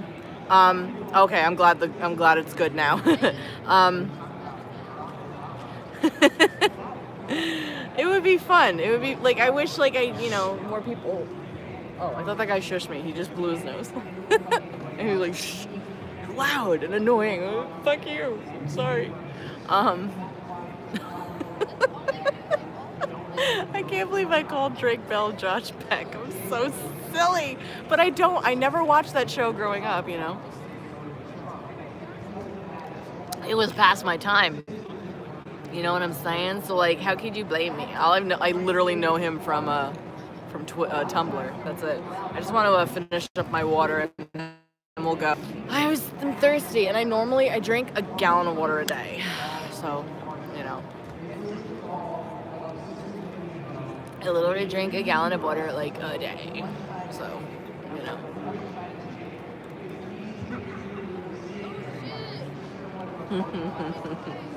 No, Christy, you know, I like Christy. I do. He likes me. How could you not? How could you not? I'm so cute. So, here's my plan for the rest of the night, I guess. Tomorrow there's going to be a lot of... Alyssa Milano is going to be here. There's going to be a Me Too panel, you know. There is also the socialism panel at like 3:30. Which like, it's like, should we try socialism or something? Which, let's see where that's at.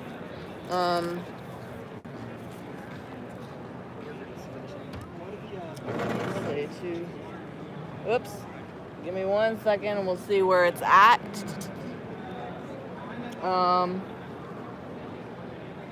Independence Hall. So Civic over here, and then Independence Hall is on the other side of things. So, yeah, that would be good to do that. I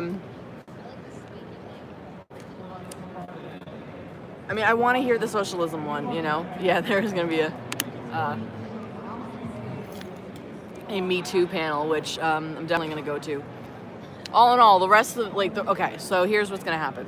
We'll go to Slam Dunk Diplomacy, we'll go to the socialism panel, or at least like catch part of it. We'll do that, and then at 6 o'clock, Kathy Griffin is going to interview Michael Avenatti. So, I have to see that one. I have to, because you have to see that shit. Are you kidding me? So we'll do that, and then no, honestly, I know someone, I can't remember who, but someone said like, feels like people are walking on eggshells, and that's not really the case. I feel like, yeah, there's obviously people here who are of different political affiliations, but it's not a bad thing. Like, everybody's here, everybody's being respectful of one another. No one's trying to start shit. You know what I mean? And like, that's really positive. I guess the only thing that we did see shit starting was, you know, in the panel area, which I'm really glad I stayed with, because the question and answer period, like before the crowd got involved, it was like you know, like it's very hard listening to Ann Coulter speak because she goes off on so many different tangents. Like, her books are okay, like they're, you know, they go in order, you know, like, but listening to her speak, it's like, here's the question that happened. Oh, and now 500 million things that are also on my mind, I need to tell you, you know? Like, there's no just, like, delineating of where the topic should go, you know what I mean? So, I found that obnoxious. But, we're still streaming, so, you know? Like, you know, that girl right there, she just had a shirt that said, like, you know, the future is female. Like, eye roll, but like, whatever. Where is Sloth? Get Sloth in here. Get his ass in here and be like, girl, where you at? Dude, I have to see Avenatti versus Griffin. I have to hear what they say. I have to. And I have to laugh out loud when they start saying things that are crazy. If they even do. I don't know. You know, I've been very pleasantly surprised at the actual dialogue that's going on. Things are happening, guys. There's a lot of things that are happening, and we need to be very aware of that, you know? You can't discount the change in the weather, you know? There's things happening, and it's very positive. Yeah, she's over there. My new buddy. I definitely have to, interview her now. She said she would, you know? Just hope she doesn't see all my, like, past tweets to her, which would kind of mean. Let's see. Okay, I gotta follow her back, because, here we go, now we're following each other. I love this. Oh, boy. I can't believe we're still going. When did I retweet that? An hour ago. So yeah, how long have we been streaming? Since noon, right? What time is it? It's almost 3 o'clock. So you want to go into the panel? That actually might loosen everybody up, you know? It'll be like an Elon Musk, Joe Rogan situation. They're very strict in there. It's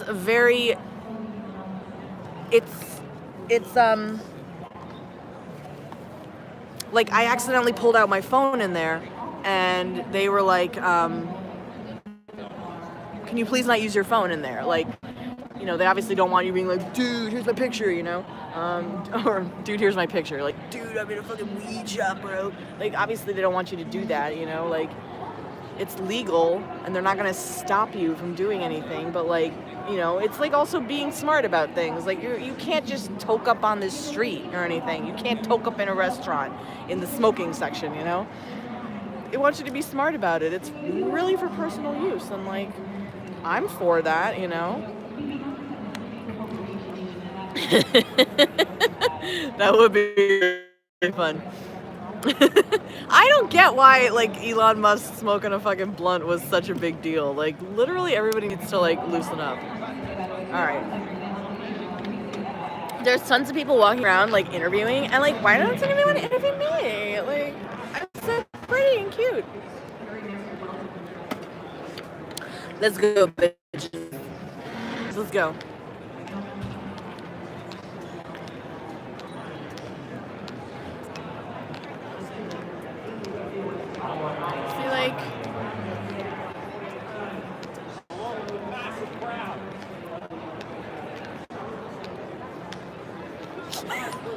I just walked by and went. I made a very creepy face. I don't care. You know? Have I run into David Pakman? Not that I've seen. You kind of know what he looks like. He's cute, right? There's a lot. I've seen a lot of cute men. Like men, you know? It's good stuff, everybody. There's good stuff. Things are good. Things are very good, you know? Can't complain.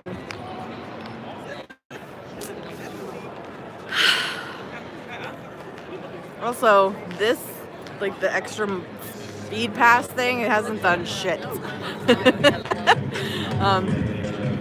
Oh. Yeah, me too. Me too, you guys. Hey, okay, What the fuck? I'm gonna start with a political song. Here we go. Oh no. This is a song I've been writing since Trump got in office. Oh no. Oh no. It's getting longer and longer, so, Oh, the cringe coming. everything. Here we go.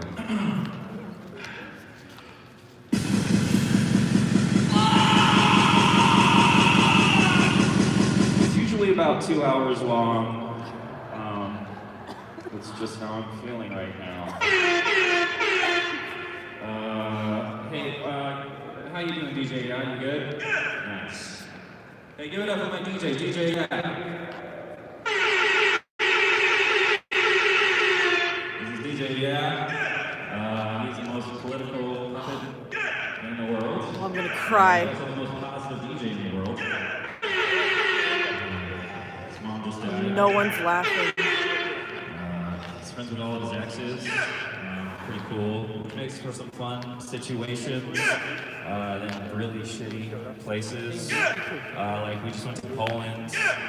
Very sad place. We went to Auschwitz. Not cool. But he made the best out of it, right?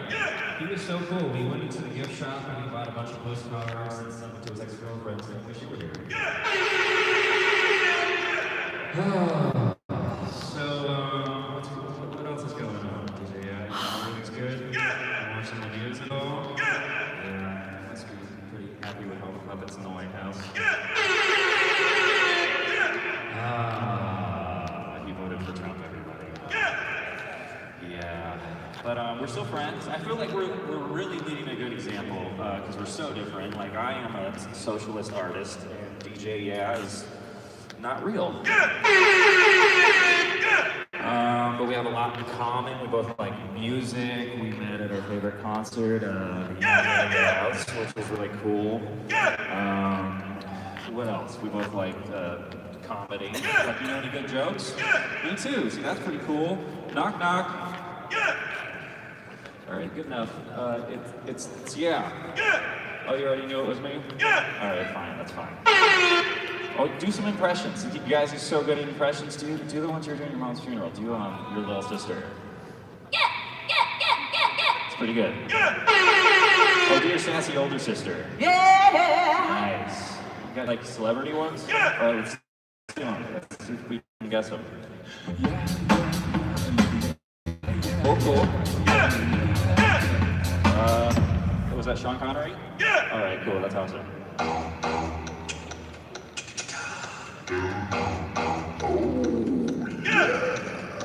All right, great. That was weird. No one's laughing. No one.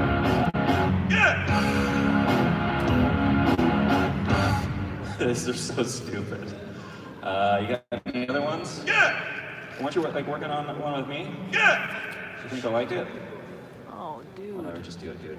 Hi, my name is Drennan and I like to box with my puppets. Psst, beep boop, I'm a dork. That doesn't sound anything like me, just do it right. Hi, my name is Drennan and I have problems talking to real people. Yeah, that's much more accurate. All right, let's do our impression of every panel here. You ready? No! No! No! No! Okay. Oh, thank you. Okay, here's our impression of EDM. You ready? My heart is breaking.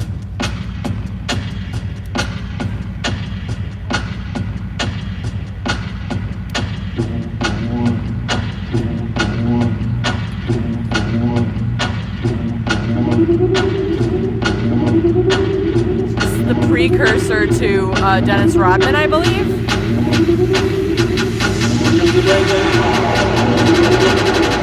My penis is very small. Thank you. How's everybody doing? You guys ready for Denise Robinson pretty soon? Right on. You guys, this is so cool. So I used to be in a socially conscious hip hop group when I was in college, and I actually just ran into one of my colleagues, I guess you could call him. He's one of the best freestyle rappers in the game. I haven't seen him in 15 years. Just ran into him at Target across the street. So you guys give it up big for MC Meticulous, everybody. Oh, what's going on? How you guys doing? So MC Meticulous and I, we used to go way back in the day. Like, go ahead. Socially conscious hip hop, right here, man. We were at the forefront of that movement 15 years ago. Used to fucking rock it around here, and I've been out of the game about 15 years. Had 3 kids and a wife, and I've been working at Target. Randy, this motherfucker, we're gonna try to get it going. 15-year reunion on stage tonight. Y'all ready for some music? You guys ready for some freestyle? This is all off the top of his head, you guys. Check it out. We don't write raps because we want to be present, focused in the moment. All we do is freestyle. You mind if we freestyle off the top of the dome right now?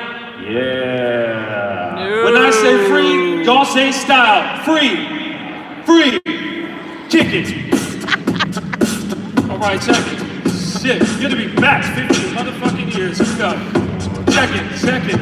I'm ready to go, ready to rank it in an auditorium. Don't even know what's going on, but then I'm back in the faggot and the fuck. My bad. Hold on, yeah. 15 years. A little bit of rust. That was a little quick. Why don't we? I feel like we kind of came out. I got it. way Shut too up. Let's hard. go. Get it. All right. All right, check it. People coming in, yo. I see you. I fear no evil. Every time I'm in the center, I got another monkey in the motherfucking fucking shit, man. All right. Is this like an Andy Kaufman? I work the night shift. I'm tired. Yeah, you're tired. What if I was like a little slower? You know, like something a little slower. Every time I rap, they eat it up. So we don't slow it down, we speed it up. Faster, it's good. All right, fine. All right, check it out. Here we go. Read the room. It's even faster if I don't really care, cause I'm a master blaster. And I got a guy with a shirt with a cup and a phone, and this guy's got a camera and he's sitting in a chair. Fuck. Thank God it's not sold out. You put too much pressure on yourself, man. A little bit, all right? We got the East. What I tell you, every time I rap, they eat it up. So we don't slow it down, we speed it up. Double time, baby, hit it.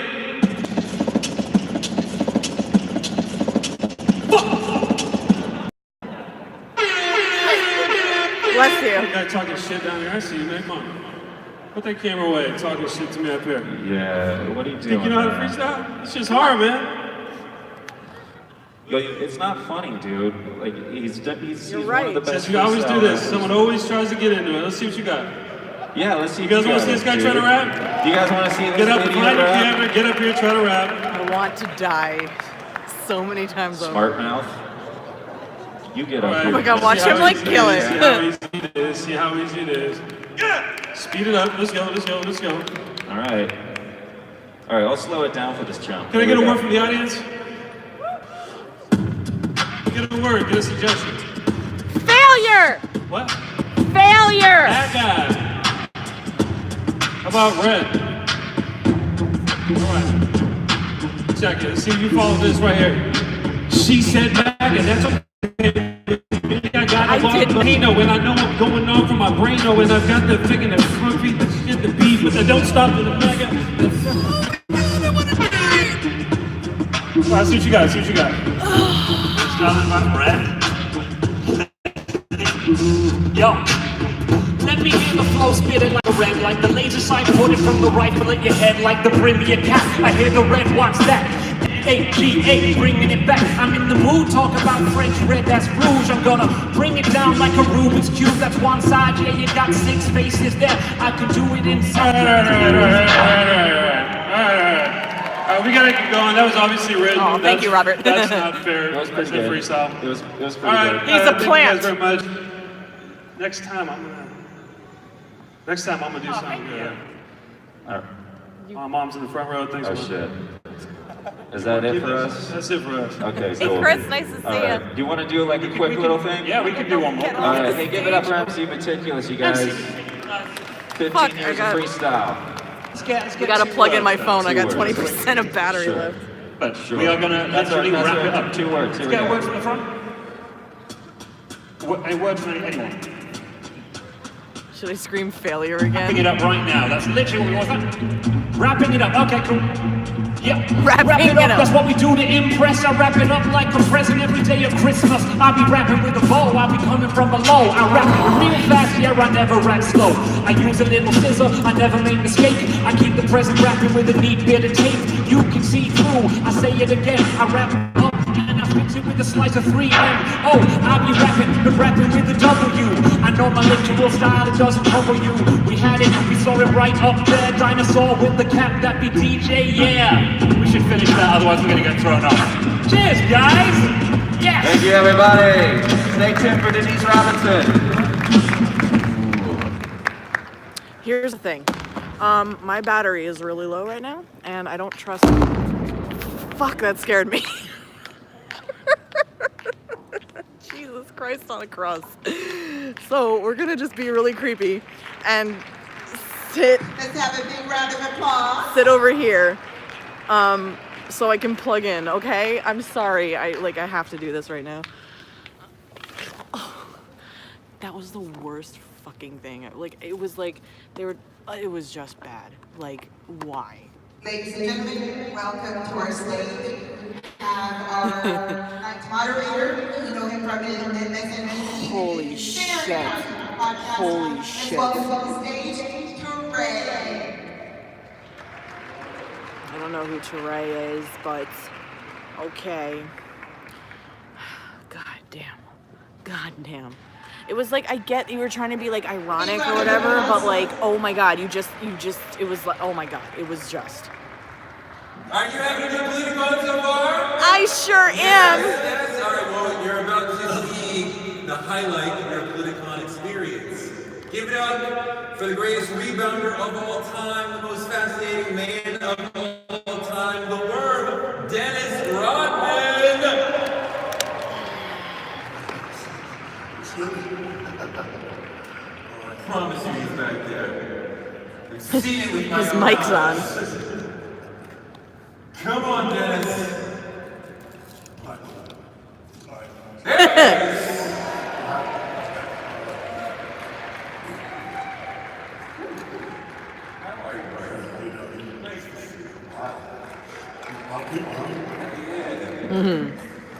How are you today? Sorry, I'm sitting like in the corner. Since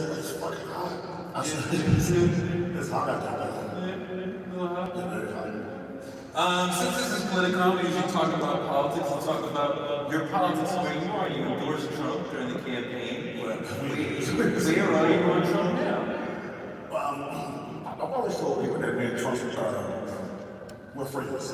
We don't talk about politics. We don't talk about anything but my life, pretty much my life. But I'll leave that to him with his government and his people in the White House. Do you support him? I say friendship, yes. As a politician? Friendship, yes. I'm not really deep into politics, but I love to create politics. What does that mean? What do you mean create politics? Fake news. Just kidding.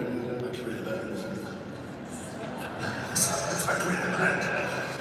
So, and I was just telling people a lot. It's amazing that people haven't really thought about this.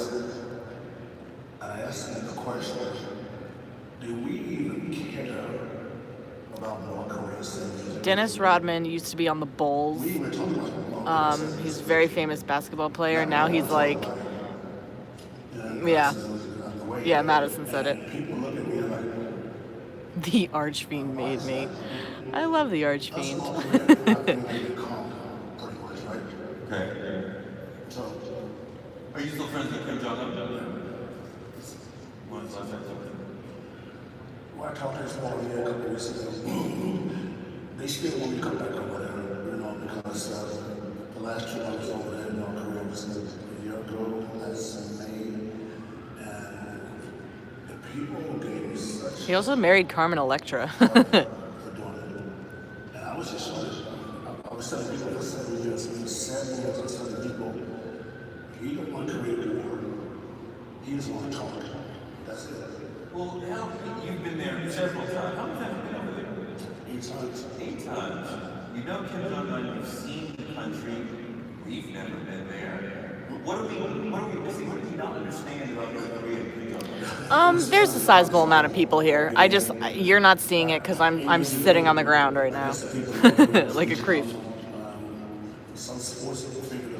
I'd love for Arch to say hi. Oh, you're fucking up my shot, bro. Get their shorts out of here. Get out of my goddamn day. There we go. Michael said, hell. He said, he don't know, you know. Then he asked me, they came with a second option, said, you think Dennis Rodman will come to North Korea? And this is the funny part. I said, yes, you know. Because this is funny. Because I thought it was another paid game. He was taking pictures, hanging out, and stuff like that. I knew nothing about North Korea. Nothing. Oh my goodness. I was fighting on the grass and taking pictures, holding babies and stuff like that. You didn't know it was a repressive dictatorship? You just thought it was just, let's go to Burma, let's go to North Korea. That was it. Okay. I'm like, wow. At what point Okay. did you realize, well, this is a different country? People don't believe that. You know, I'm kind of slow to sleep things. But that right there, you know, it's cool though because I didn't know anybody. But the week before, I was cool going over there. People started like me. Socialist panel starting in like 15 minutes, guys. We could probably go to that. I mean, this is pretty straightforward. I just want to charge a little bit more. Poverty and stuff like that, so I watched that and get a good feel for it. You might tell people, say, wow, dude, you come back, I hope that nothing happens to you, I hope you get shot. Guys, give me 2 seconds. They do that over there? I didn't know anything about that. You didn't know the danger you were in. Did anything stop? Are we here? So I walked out. Are we here, guys? I think everybody was shocked because they had all the leaders, all the leaders of North Korea. I had to see how much power I have. I have 25%. Can you hear anything? Can you see anything?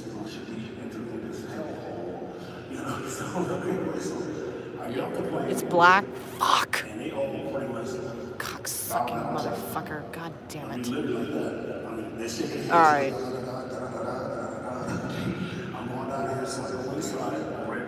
Can you see me? Can you see me at all? Shit. God damn it.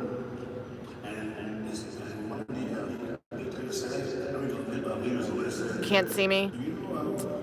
Cock. Alright. Okay. Here's what's gonna happen. I'm gonna sit here, and I'm gonna charge for a little bit, and then when we come back, we'll be at the socialism panel, okay? Alright. I'll be back. Who's the leader? I never seen